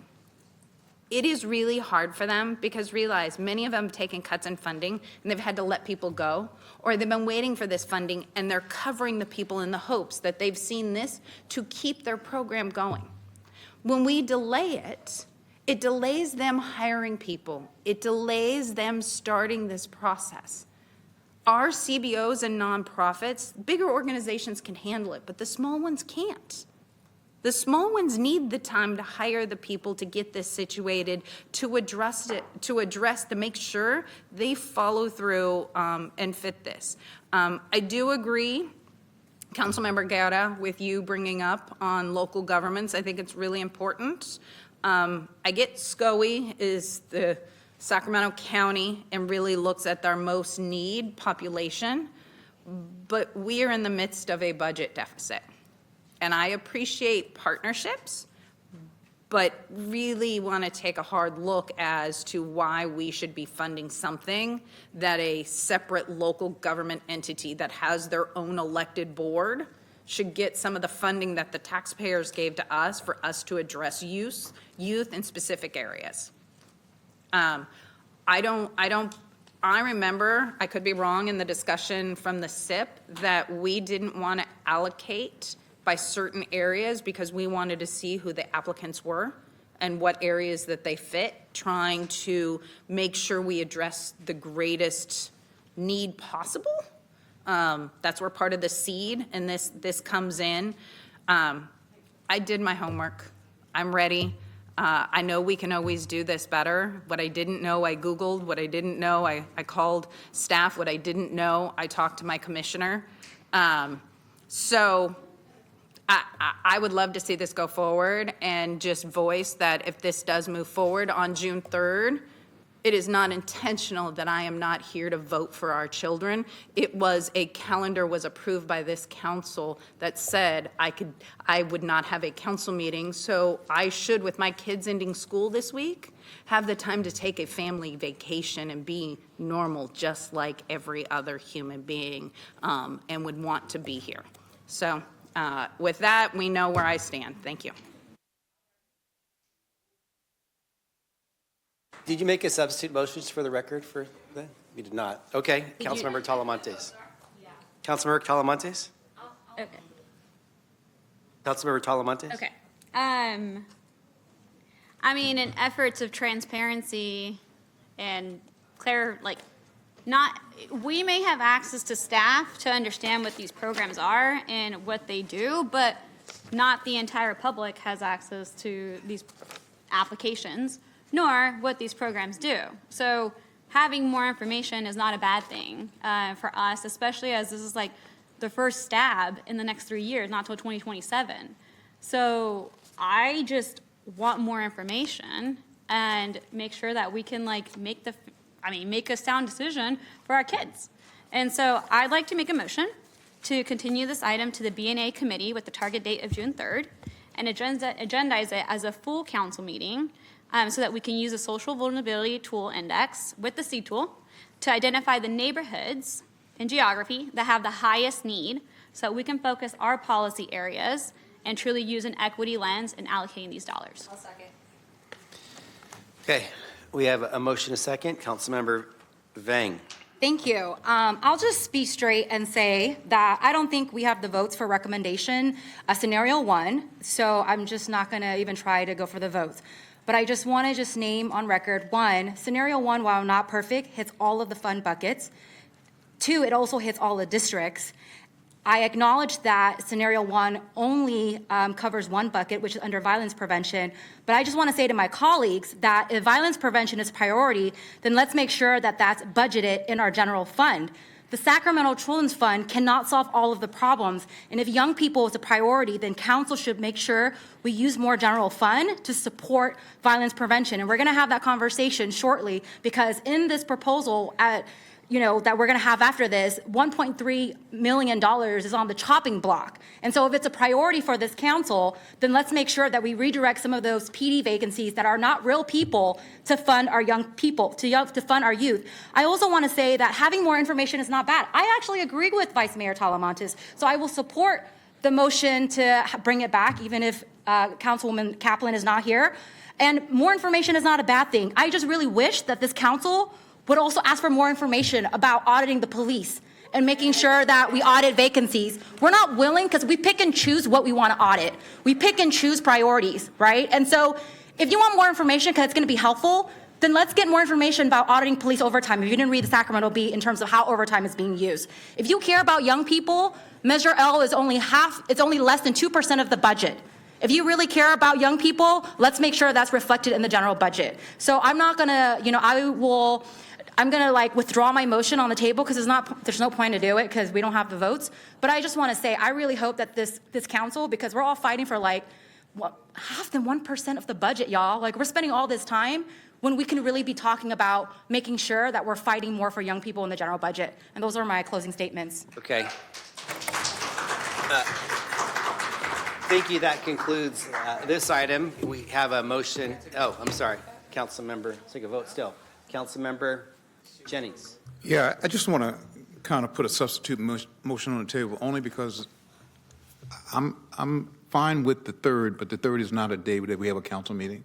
And one of our colleagues who is here cannot be here because of a commitment she made because she was told wouldn't have a meeting. So the substitute motion I would bring is to bring it back on the 10th of June as opposed to the 3rd of June in order to be able to have all of us here to make this very important decision. You can do that. You could. Yeah, just checking with the city manager on the budget and the process. Would that work with the budget calendar? Be a long day, but we can make it work. Can we make it I mean, does it work with the budget calendar? We signed up today to make it work, and the days have been a long day. So do you want to make a Yes. friendly amendment to your I'm happy motion? to accept your substitute motion. Okay. Thank you very much. Okay, we have substitute motion to continue this item until the 10th of June at the 5 o'clock meeting after the final budget action that night. Can I get clarity? Because I heard Vice Mayor Talamantes say she wanted for it to go back to budget and audit. So it's not going back to budget and audit. Okay, just wanted to clarify that. Thank you. 10th for a regular city council hearing for the 5 o'clock hearing. That's the motion. Motion by Councilmember Jennings, second by Councilmember Talamantes. All those in favor, please say aye. Aye. Any noes or abstentions? Councilmember Pluckybaum is absent.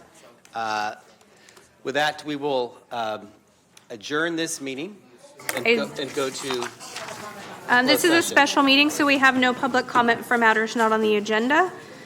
We do have a closed session to adjourn Yes. to. So Mayor, if I may, we will now adjourn to a special meeting for the purpose of a closed session. We have a quorum of council members in chambers. There are 2 items on the agenda. One City is, Clerk, we're only doing the one item.